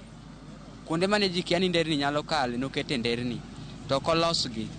Kaduogi Township Ward e Siaya Alego kuma dake kaendi. Adwa na pak jaduong' Otare kuom tich mosetimo nikech kiwuotho nderni gi ma connect town yudo ka nderni go beyo kendo kete maram kendo onge chuodho kata sani koth chwe to japiko ok moki. Kidhie e skunde kaka nasari matindo tindogi yudo ka olosogi maber kendo nyithindo ok tuge buru bende ok gibede buru kombe bende oketo negi e iye kanyo. Derni mar matindo tindo mag MCs onego tim waseneno ka Panyarut matindo tindogi adiyo waneno ka Siaya ka endi oselosgie kendo ipayogi marame mok giolo mana kite e payo to gipayo maber. Waneno ranyisi ni matondara lakini ok giolo mara moro midino ma ji nyalo kalo cha, giolo kite mamon koa kata mana e chiro gotieno to nyalo chwanyo tiendgi, mago to gitimo maber. Omiyo ok dwa chagi duto te bende, but wanyalo mor ni MCS makarwa ka nderni moko loso nderni, moko bende ECDs gi bende cho. Aneno ka moko gero kidhier Rabinya nyocha waneno kotimo moro achiel. Nyasaye mondo gwedhe. To miriambo to gitimo nderni ticho giloso pi, moko bende sano siwuok kunyo pi. Omiyo ok tang'wa wach mang'eny kuomgi bende ahinya, gitemo. Nyasaye mondo bed gi MCS mamekwa. To ng'ama ywak en mana ng'ama goyo kisiasa. To tare ng'ama tiyo skunde, nasari sigi otare tiye, panya rut sama ma road sigi otare tiye, paka winjo ng'ama lalamika to ndaro to mochwo to paka winjo. Lakini gima kwayo tare maintain tiji. Kadonjo MCA mag township ward te to adonjo Mercedes, asewuotho nyaka kubalengo ko ni Mercedes tiyo paka neno dhako moro moro ywak skunde gero mana sarisgi. Nyakorongo jomo gin moko kuom jodak e kaunti ma Siaya ma bende Otiato nitiere. Otiato ka winjo nyingi kanyo dibed ni tiyo koso kitie MCA Imbo East Ward. Otiato manyalo medo gi MCAs wetegi ma bende winjo koluong nyingi kanyo ahinya Fida Roads mantiere kaunti ma Siaya diwachang. Erokamano Sharon. Watematema mana kaki winjo ka osiepa moko go be wacho watematema. Ok osebedo mayot ahinya, but gima danda wacho ni tijo mar MCA ni to mana kaka ginene colleagues moko loso kanyo. You know, it makes no sense. Onge tiende populism moro kanyo onge. Parani one is system moro ngato to paro kiwinjo kata discussions at national level sani iwinjo ngato wacho ni ya president mondo wayud development. MPs are running day and night gitiyo kod president mondo migiyud kaka ginyalo konyore. Kae ngato wacho ni ya MCA in kod budget isekalo budget kuro we are dealing with a very confused system. Wadwa tiyo brochuno wane ber kata rach ang ni yudio moro mitiyogo kod gavana. Ber kata rach ang ni yudio moro mana kaka kor MP bende is finding it very necessary mondo giti kod president. MCA will find it very necessary mondo giti kod governor. Well, as we do oversight, one of my colleagues wacho kanyo, as we do oversight, nitie kamoro mabende wabedo held up. Awinjo ka osiepa mawuodo gonja wacho no nyinge ma wiya wilgo. Nyinge to Nduku, jaduong' Nduku wacho kanyo maber na en ng'ato. Wan tijwa en timo like ochako maber kod sama sirikal odonjo in place watimo vetting. Osiepa idwa timo vetting to governor in his own wisdom ose present ni list mag jok moparo jok ma are meeting the minimum qualifications midwaro to joge moparo no nyalo tiyogo. In kore rieka ahinya mineno ne ng'ani to governor dang ditigo idwaro ng'ati. We always say okay governor one hour paro look at tremaneng'io kata na reports mago mag assembly bro one hour paro ng'ani tok ber gi gini, but because this is your choice to ine ma ini won serikandne ine midwa run this government, so this is your choice. We don't like this, we don't think ng'ani is ber, but because it is your choice we will give you your choice. We want to see you deliver.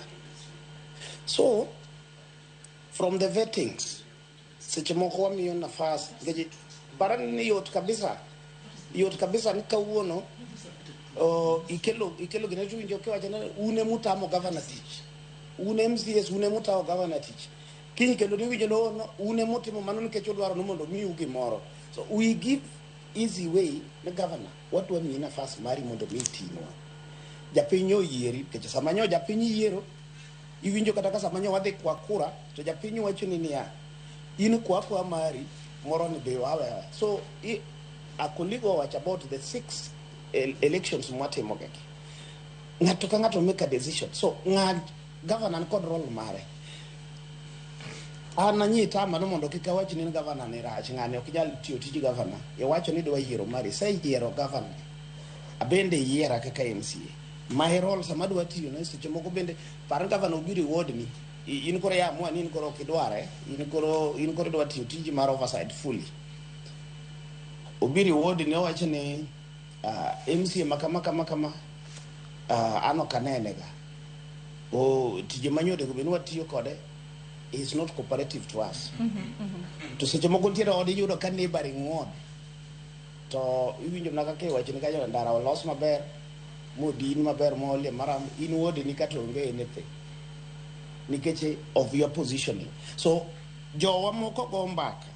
Go mbaka mar populism. En mbaka mar idwan mondo mi japinyo winji mondo ibed mamor. But that is not it. Erokamano ahinya. Aya okwanyo kapok iloso bende wawinjo neno oganda e kaunti ma Migori. Oganda e kaunti ma Migori nwapenjoge ni bende ging'eyo dongruok moro amora ma MCAs mag-gi osechwalo. Ineno oganda e kaunti ma Migori gi Nyamira bang'e ang'eno kwanyi biro bedo kimake gi kanyo. Nyinga luonga ni Robert Juma, jadak ma Migori ka, aya Suna West constituency, Ragana Ruba ward. Adwa wacho ni nitie achiel ariyo mane MCAs promise kaka weche mag street light, anyalo neno moko kanyo koketi, weche moko mag powo yore moko nano ka incho beto pa yore moko kanyo to nitiere mang'eny ma pok otim. Adwa wacho mana ka jowetena bosa wuoyo, MCAs nigi burden kabisa kendo gi lack accountability. MCAs nyaka nindo mana kuom governors kwa giyud maendeleo, mana dieri makende. To nwa gombo kaka wan jopiny ni bondo MCAs bende otengnegi kata mana pesa matin agulu margi.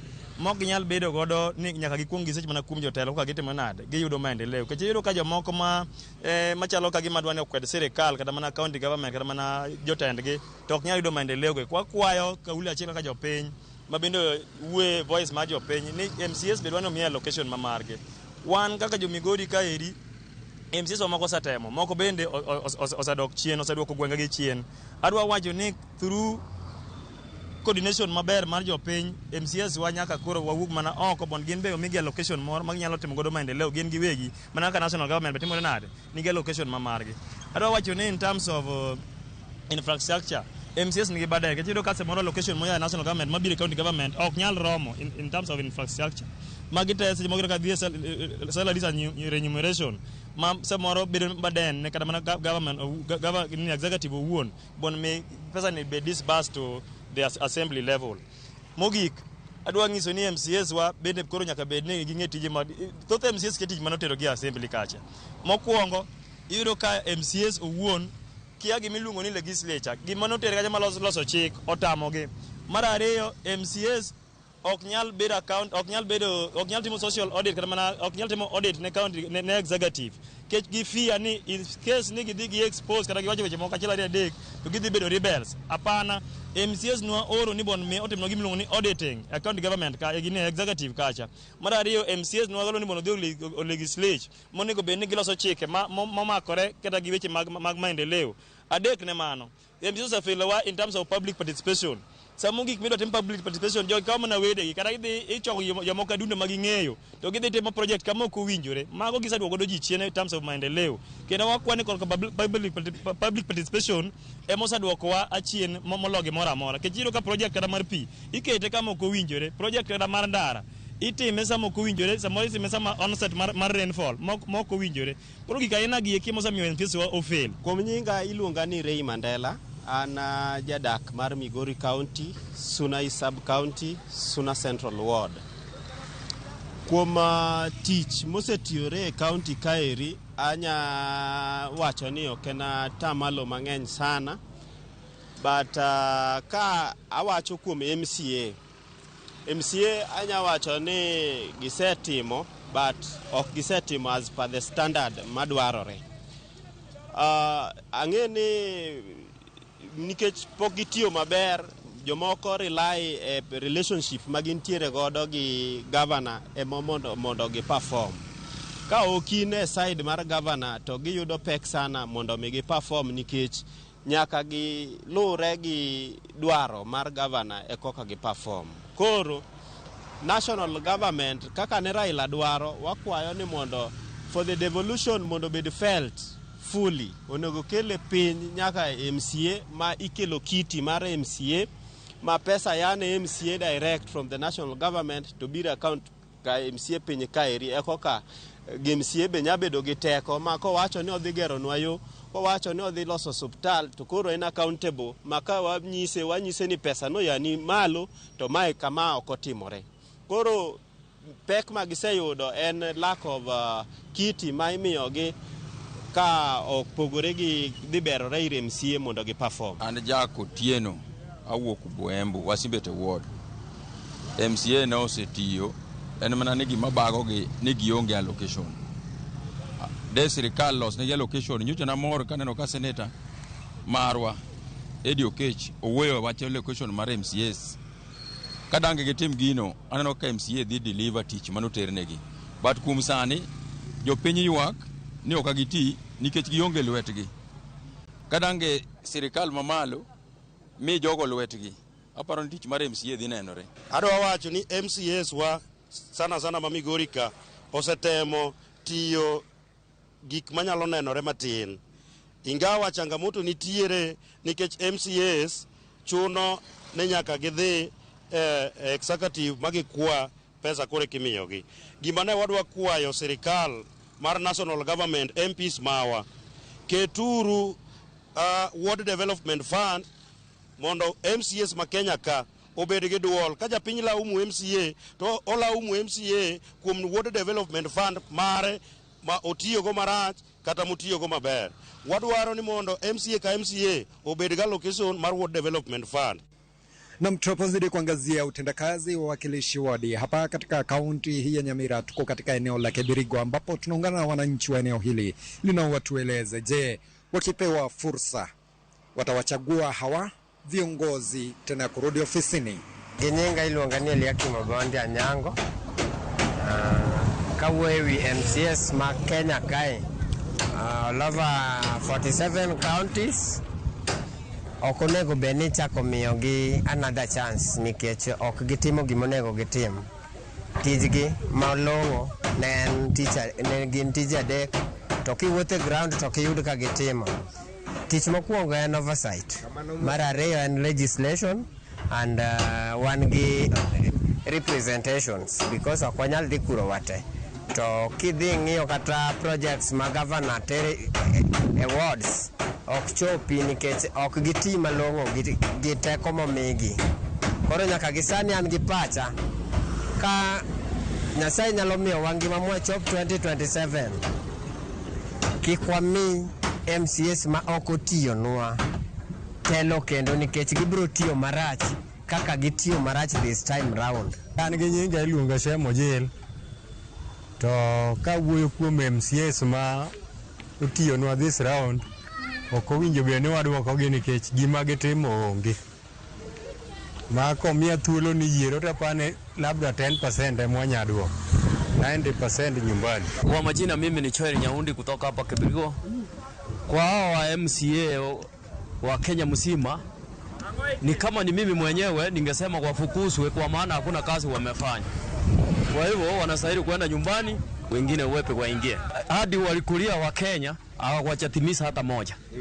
Sasa zingine hata maji kwa mitoni walitanganya maparapara, kuna kitu wamefanya. Sasa ni ile tu kusema hii tutakuja kufanya lakini hawafanyi. Hiyo ni kupitia tu wapate kura tu waende kukura. Hiyo sasa hiyo ni kujitafutia. Na mahaoni baadhi ya wakazi wa kaunti hii Nyamira wakisema kwamba wakipewa fursa hawataweza tena kuwarejesha ofisini hawa wawakilishi wadi kwa kile ambacho wanahisi kwamba hawajatekeleza kulingana na matarajio yao. Duncan Bundi, Ramogi TV, kaunti ya Nyamira. Marakwanya korom gajuango paro mopogore kanyo sa bende ringo kwanyo kabe managi kanyo. Kaunti ba Migori bende winjo ka giloso dhi mbele. Otiyo. Erokamano slogan mar wadhi dalano to bende Migori mowuok godo. Erokamano an gima dwa penjo Sharon. Ineno kaka jonyamiro wuoyo. Koro jonyamira kanyo ambe an okwanya an madhi atamo an magora gi governor gi mondo kik governor gi dhi ti. Iwinjo kaka ne jopiny wuoyo Siaya. Koro an magora gi governor ma Siaya orengo mondo kik gidhi ti.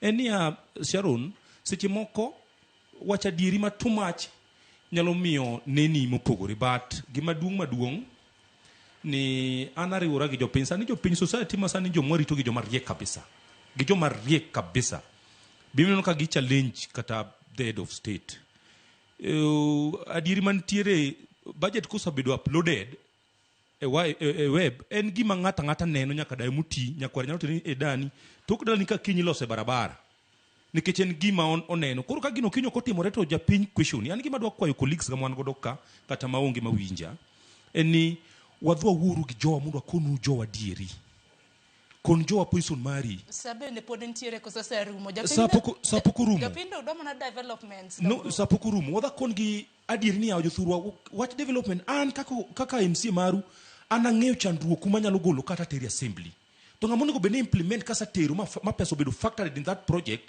en governor koro at least gi jaji kaka MCA gi roles magi mitimo to governor bende gi judge kaka governor gi roles mitimo sama wawuoyi kod MCs ma Kenya te oting'o burdens mag governors nikech okwodo wacho ni jopiny adieri koro yudo ka burden turi okaw ket kuom MCs an kidhi e ward na I'm telling you I'm proud of that and I've talked to my people they know my role and ward na nyalo dhi kata unge pesa and they understand me nikech an kod gi seche te gi understand MC maroko biro seche monge pesa oburu konwa ni jothurwa sani to podan marach but my situation madhi mbele a county government ma Migori and seche moko even at times I go even rongo kama kwadna because also I do mining rongo this kadhi timo weche na kuro abere bere gi jopiny jothurwa an MC ni kata kunege mondo tamore biro wuo kuro nikech oluoro governor ni kango wacha dieri to maybe idhi lawe koro an ka tieko awacho wach moro ka ni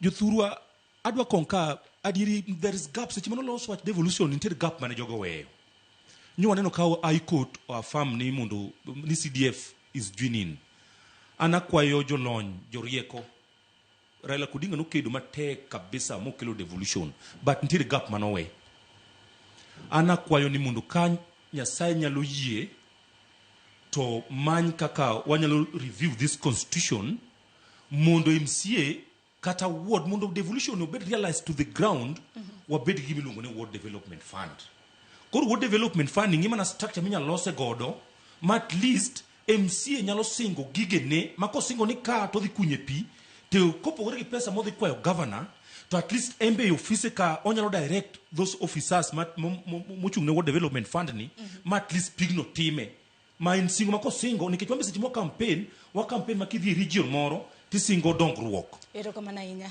angini thulo ng'ado wa boaz angini ochakro diche makawuono iyawo county assembly iyawo od bura mopogore pacho kaendi akeni county ma Homa Bay gin bills mage ma usekadho gi mamoko ma bende samoro tedore e kin ma bende korwa donje hiko hala manyien chenro mopogore ma bende county assembly ntiere godo ma chopo ne dwach jopiny ero kama no sharon to kapo kabisa wenayo mapio kabisa we as elected leaders okwamor sama jopiny kale okonyo kinyalo mana miyo boaz Mike ero wan kaka jotelo moyier okwamor sama jopiny kalo e matek especially ka in e ward ni tiyudo ni kata hospital moro onge diere moko ne ka jwang'o wacho wach moro to naneno ka jopiny notemo goye nyaka governors nogoye but it was the reality mbadi be nodwa wache diere moko Sharon devolution ne ber kendo the idea was bright and it was so good but devolution okethi kaluwore gi this animal miluongo ni wage bill ji ondiki e counties the devolution units noloki obedo units of employment makoro giko pesa unge koro an mondo mi gini kony od bura mamalo gi senate ong'iyane ni to yo mane minya ket chik mondo los wach mar wage bill ma affect most of our counties across gi then the other thing maparo ni bende is very important Sharon ne ng'ato wacho ka ando kwanyo ing'ama jatelo sami bire mbele jopiny ka wabire debate makama okibiro wuoyo ne mana jo Migori like what I say here en gima wuoyo ne ja Kisumu mondo wakonyre kanyakla gimoro wacho ni ya korach kata sani kuro okwanyo wuoko mochilo maromo nade ka Migori rach to rach negi te nyaka japiny ma ok ni office Omiyo richo wawuo gi richo to rach. Tere kaka wanyakele solution. Sharon, chik mar Kenya, samora mora mineno pesa ma wacho ni budget cha oyudo osetime. Pesa mkubiro. The first charge, gimonengo bed charge mokwongo en recurrent. Koro kwanya to wacho ni tang'o recurrent yudore to ma development ok yud. To ng'eyo maber as a legislature. Ni pesa to kubiro ka ni budget 10 billion. To kopo ni yudo 1 billion. The first thing mikwongi charge en recurrent. Then one kaka Homa Bay Sharon. Waikore sani awachoni and gimoro mabe wiya wilgo Sharon. And awinjo ka ndugu ne wache. Gik mineno dhige Senate ka Sharon. Auditor General kotieko audit mare. Oro barua ne Senate, oro ne DCI, oro ne assemblies gite. And sama debate chachakore gimikwongo senators kwongo penjo. Miwa u report moa e assembly u. So kik wawuondre kaka eno wache ni ang'omio wawegi kabiro me Senate. Like for example, ero kamano. Koro wan kaka assembly e igani. E sama wadok kawuono wayaw assembly. Wan gi chenro mang'eny. Mokwongo, wan gi chenro mar fuatilia. Wan gi program mar chik mane wakalo mar loso classrooms through what we call labor-based. Mano wadwa ni wang'i. Wan kendo gi chenro ma wapango kaka MCS mar the around the county to actually see ni issue mar budget wani. Gik mwasebedo kwa wachoge. How are they doing on the ground? Mondo wande kana report kaka members mondo be okele a assembly. Ma which of course that started the other week and we are in the process and maybe next week odi bedo ni ene a house. Then kendo wan gi chenro mar ng'iyo ni to FIF Facility Improvement Fund tiyo nade. Koro katieko tawacho mana ni jopinyo beda positive about MCS. We don't just go like assembly oyaw kawuono. Advantage ma National Assemblies ni godo ni gin media coverage. Gibedo covered throughout. But adwana kun ni Sharon kaka wuoyo kane. Ok nyaka chulu. Nikech kata Senate chulo. Kora atieko kawacho ni Sharon. Ni we work so well. And I want to tell you Sharon, I don't want to talk about Migori, I don't want to talk about Nairobi because I'm not a member there. In Homa Bay County, even if you line all the MCS, in any MCS, you don't count off work, camarade. But you come to Homa Bay County, you'll find we have 2 professors. And that means they are learned. And we also have we have a lawyer. We have a composition of people who can debate and tell our people. So, in any way, we discouraged. Let's just encourage one another. The fact near the dong next year does not mean. Why do you struggle so much on Dungna to years are moving? So I really feel we get to combine together in helping our country and in helping our counties. Jera, kapoko ka yo matin. Speaking to you. Mariti yo dede mbele. Mokongo kapoka wacho gima timo e bunge sane. Kai moro beti appreciate. I do appreciate Nduku. Owuoyo issues mag physical planning mag counties. Mane timre in the early 70s kabiro malo. And sama appreciate Nduku taparo ni like Nairobi population maniti those days umedre mokalo kiwango. Chonente space miya diwacha ni Kageria social hall, Kageria school, katimigi makamaka mai. For example, ward mawoki Malindi. Any ward manti within. Jera to kama paro no ge kanyo mar mondo mikikwa na achochi kendo. Gisani nyakwaronga jwangi nyisani adhi achiel kachiel.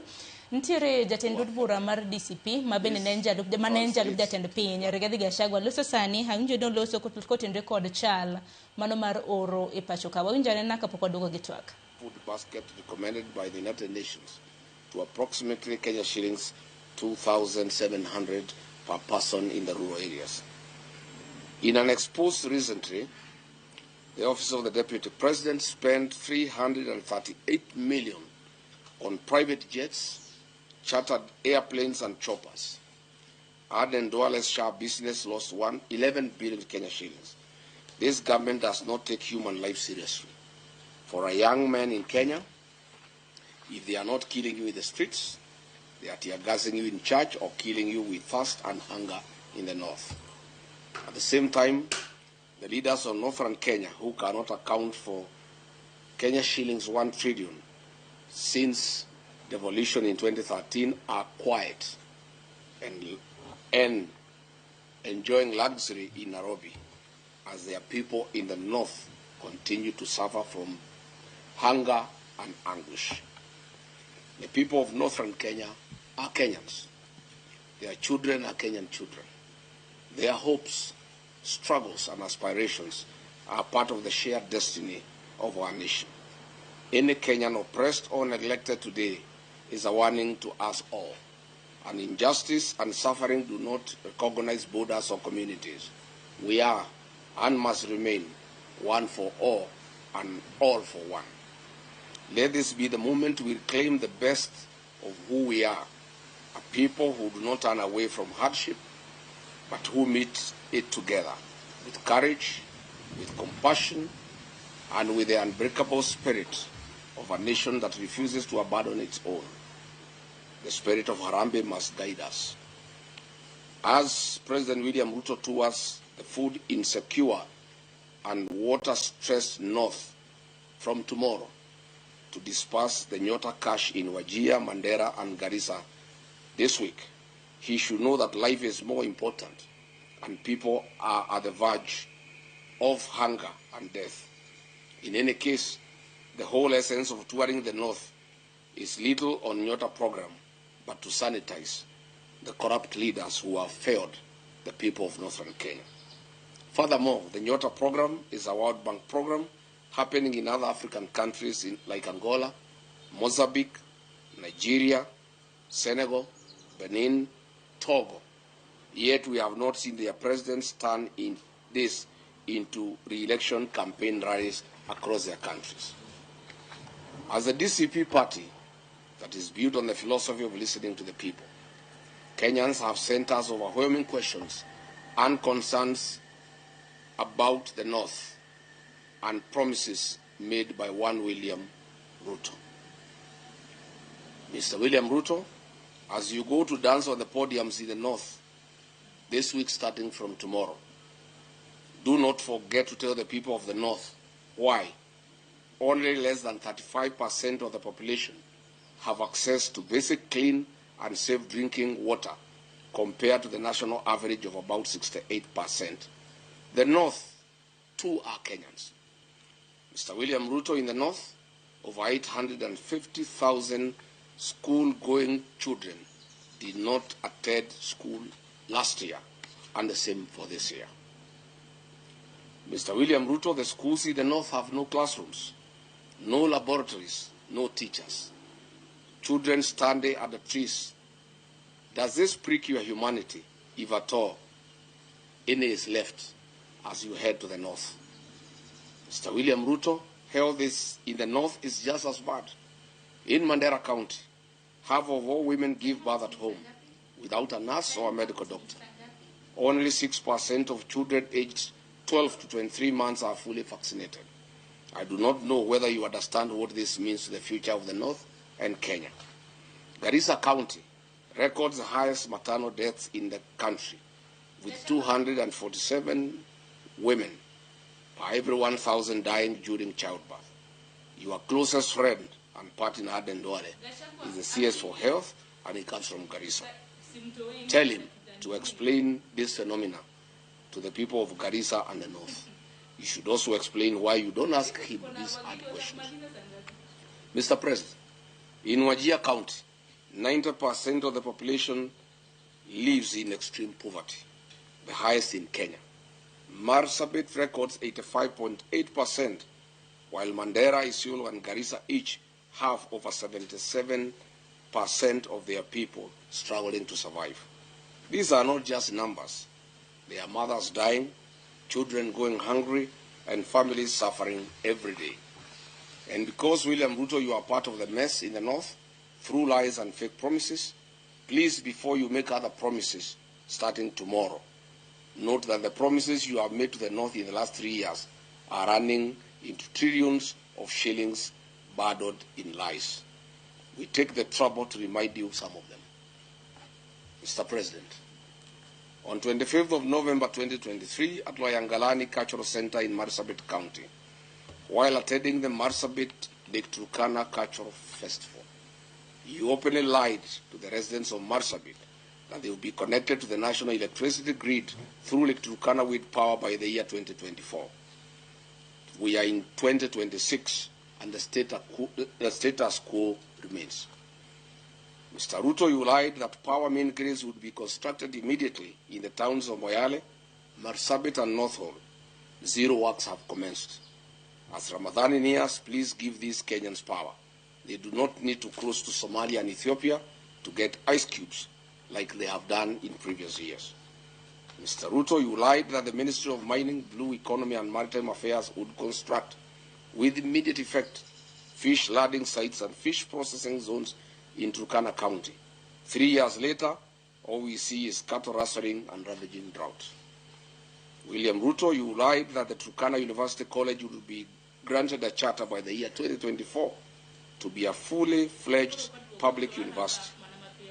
As usual, where is the university charter for Turkana University for the last 3 years? Mr. Ruto, you lied that FGM would be dealt with accordingly and perpetrators be held accountable.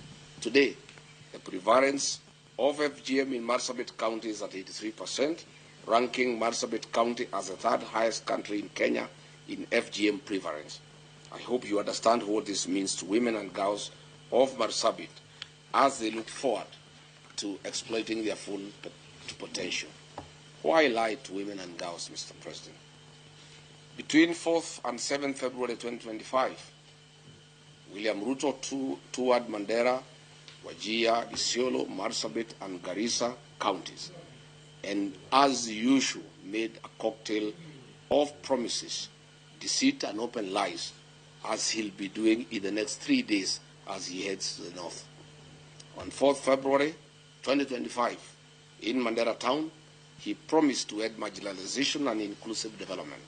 A year later, Mandera County has no roads, no sewage system, the drought is killing camels, the children of Mandera study at the trees. He keeps on as allies, leaders of the Mandera who steal what is meant for the people. The people who have impoverished Mandera are his buddies and political allies.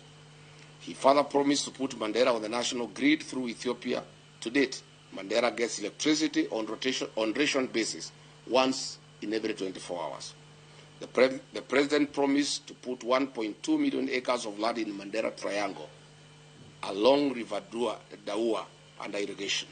To date, no progress has been reported. On the same date, at Mandera Teachers Training College, he promised to support improvements in educational infrastructure and increase teacher recruitment in Mandera and Northeastern region. Which single school has been built since then? On security and counter-terrorism commitment, William Ruto promised to protect residents and combat insecurity. He promised to ensure security and fight terrorism in Mandera after high-profile abduction incident involving 5 chiefs before his visit. Interestingly, 5 months ago, Jubaland forces occupied almost half of Mandera town, and Ruto has never commented on this matter. On regional connectivity and infrastructure, William Ruto promised to expand Mandera's road and energy connectivity. He said that the government will build and expand key infrastructure linking Mandera to the rest of the country, including roads and electricity through Ethiopia. It remains a lie. On the same date, Nyakorongo jongo no kanyo jatend duond bura mar DCP Rigathi Gachagua maloso kotenre kod chal mar piny Kenya matut kotenre kod mano ibiro bedo kiyudo e weche mago manyien. Koko mano wanyane duond jo county e county ma Mombasa kotenre kod chal kaka MCs magi osebedo katiyo bange wabiro bedo kwa duoge studio mar mondo mwatiek twak marwa okinyi makawuono. Wanyane na monde. Anenu ngani Brani Ouna adak Yovu Kuwol Yovu sub county MCs mara ngoni OJ John Onguso to set for now 4 years. Shuman Karwa Kacha Jati Jovu Kuwol number 1 in WHP. So Manu TG Mombasa Water Moasco. So these are things Manu go and MO raise Nikache Onge P. Water has become very expensive to kwa penje boko duokwa kwa ndiko ne WhatsApp boko duokwa kwa holi baraza no bio address boko duokwa marario Ndeche mag county access roads dok ketre kabisa jo Ufuku ward de kwa penje boko duok so akia gimo timo e bunge kachacha to maradek insecurity. You know, as much as insecurity is a national issue, but any leader on the ground, or the WOGO CS, or the WOGO CPD, the other national security leaders, will be on the ground and address insecurity on Miyokoro or Hende of Team Regochi, because you know, Rachel Kabisa Kachacha. The problem is that the Vuko will more that and semi-urban. Currently, the model can do HQ. The Mongere, Makataki report, you can wait in a Katawegi, Katakwagi, Koko. Manaduani MCA on Pin Maber, or you will be security, and they're being protected by their parents. And ya alama Mombasa kai. Kumana do word my Nikoni word.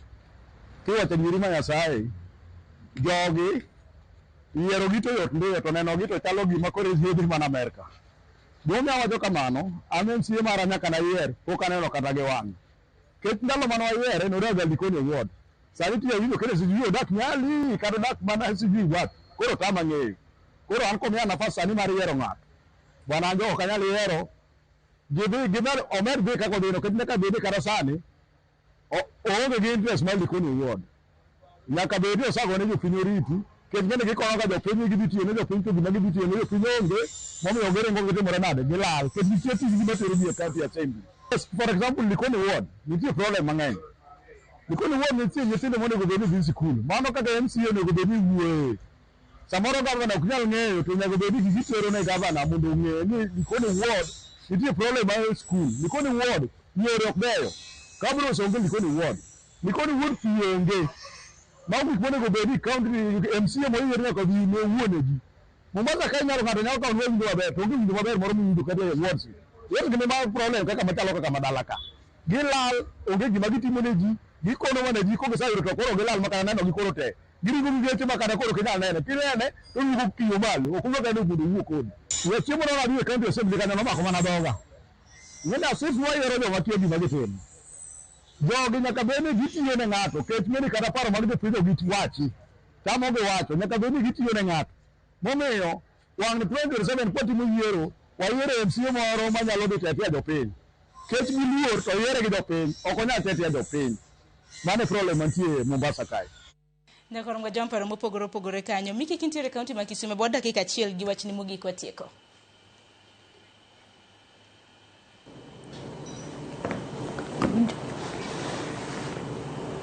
Miki Noyo kawinji.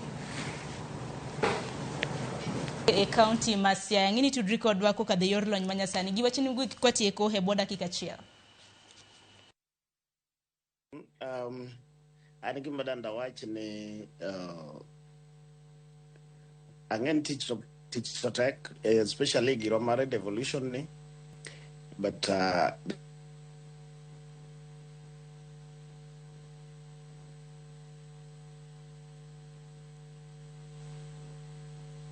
Kagima mana kiwinja kinyalo mana dhi mbele.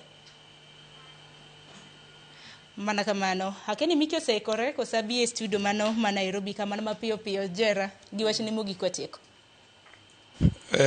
Ero kamano Sharon. Mokwongo natemo wacho kama wuokie. Lindi ward komakre gi Makina. Gin wards mantie area moting'o Nubians. Magi wacho ni mana lopgi nomigi ndalo machon. Koro mondo itim gimoro kanyo en process. To wantemo yierwa kuondego. Space onge kata magero cho. Ne wamanyo ka gero hospital ok wayudo. Ka gero school onge. Lindi no e ward kende ma onge school to onge hospital. Tok ni ok nyal ger space men no ok yot. Kora dong mana gero yore gik moko bridges gi manyal timo mayot kabisa. Ok inge mayot ahinya. Emiyo atemo wacho ni owadwa Manduku ogolo paro maber to nitie areas moko man gi problem no. Wadhi bunge kawuono. To gima duong' matera bunge en ni mondo make sure ni wadhi kalo county annual development plan. Man madhi konywa e dongruok masani. Machielo en mar Nairobi City County Physical Strategy Paper ma 2025-26. Kaka lomano ema dhi guide tije ma dhi tiyo e higa ni. Kech higa chieng' modong' ni en very crucial. To mogik en ni mondo make sure ni Nairobi City County program based and itemized budget. Mawang ni kwa dhi bunge 25-26 to discuss itemized budget ma kala okahinya.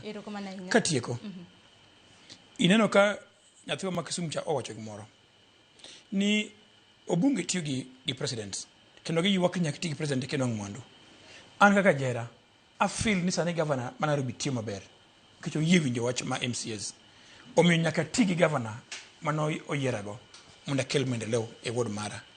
In the same breath sirikal ma President Ruto I feel ni tiyo maber kendo konyowa e Nairobi kae, especially wards ma wuokie. President oyie tiyo kodwa, owuok oko mar konyowa mondo kony jopiny mani wards magwa. Kaka MCA ma Nairobi kendo MCA ma Lindi awacho jopiny ni giyie na ati gi President Ruto muyie konyo ganda ma Lindi na konyo jopiny. Nduko. Yes, kapok atieko ng'eni ko Madam Pio. Adwan mokwongo kawo akomos makende ni MCAs ariyo mothuthurwa. Wan gi Jakom Town Council machon mane japuonj ne headmaster ma school Rangala Boys Onyango to kod bwana Mono Dero Kur manyoni ndo nyoro. Adwan agon familia magi mos. Maduong' madwana wachi Sharon. Ing'eyo jogi wuoyo ka to gitwere kende. Iwinjo ka jopiny owacho ni gine ma gitimo public participation. Gine michokogi to gitimo public participation. Koni to giwacho ni lweti gionge gin. Kare gitera jogi odhiyo public participator. If it is not in their interest.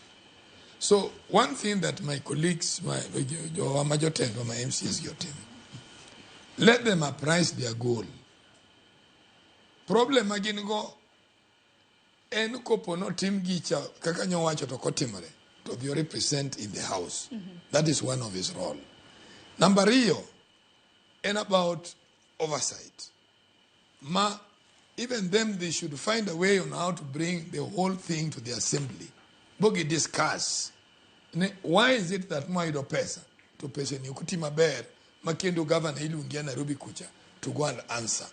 Number 3, Gigo Areka no recurrent. To recurrent, one of it is to facilitate process, facilitation process, mark the well-being of the county. Kakoro ya thongio subtal. Are they really allowing that utility to happen? Wakili misli Japan. Watch mar public participation near county laws. Any laws. Jo kaman lande to luongo ji wabe odhi kaka jopiny. Jopiny golo pachgi to wabe golo pachwa. Agwero kamano ni odiochieng' ma kawuono twak obedo maber, jopiny owinjo mwawacho manyalo bedo changamoto to mana kaka nawacho ne kwalwar te. Mar ariyo en saa ma kwayo MCAs kopogore kata kaluo kende. Ogik sama koro ji dhi e yiero, saa koro onge, jopiny odich mana gi tich. Ywaruok manono kik wabed godo assemblies. Sani koro en sama bende wadhi e campaign, kik dwaro mara mar kom moro madwaro. Mi koro aywara gi jowadwa e assemblies kata gi governor ka ketho saa. Wawewe higa bich to mogik. Sharon en thuolo manyaka wakon jodalawa ni kuma wantie wan e Akirikiki wan kamarach. Kik wuondwa. Onge nyocha wan e opposition ne yot bede nikech Raila Odinga. Sani koro onge. Kik wuondwa ne wadhi oko mar sirikal. We are safer in under Ruto than any other person. Erokamano Sharon, my last points any adwa gone jo makala kanonda ward erokamano kuom ne trust gi this position. Kendo aparo ni wabedo gi twak maber. Dhano, human being is for error. Ntiere kunde mwasatime maber gi kunde mwasatime marach. Anadwa wacho ni is upon jopiny ni wadhi election, watim election, wadhi campaign gi kwe, watim election. Kwa ero nwa jopiny pawa dugu kuomu kendo. Gimadwa wacho noganda luo katieko. En ni adiri manitiere ada konka gi owadwa ni. Raila Odinga ema nong'eyo kako keto wa bungu, ken manong'eyo kako biro golo wa bungu no kendo kako oganda mar Luo. Koro situation mwantiere godo sani, adieri manitiere ni wasabedo gi presidents abich e Kenya ka. President masani wan godo sani osatemo nyiso oganda mar Luo ni ati onyalo kelo equity gi quality in the entire makore ejiwo gi mar mondo migiti gi Ruto. Yes, kora jiwo oganda wa ni being ni one gi 1 2 3 but kik ugolo oganda Luo e sirikal muteru gi mudho mwake ka mudho keto gi mugik Sharon ada kwayo leadership mar ODM igolo waka ni oganda leadership mar ODM kocha kore gi party leader Jakom secretary beduru piny mondo unyiswa dalili achiel kikugoru embele jo piny makoru tamoa yudo the right direction ko manto kamano ne jonyatike duto. Thank you very much. Hero kamana inya hangeni to ko bedo makare miki tini ngwonna yine gi yotia to kuntiere county ma Kisumu ngeni thuolo ko biro yudre kendo biro bedo kudwe to kachiel na koromga jwang dakika hosekadho dog mondo dakika beach kapok oromo sa 7 mar odiechieng' ira mar munyo yatike gi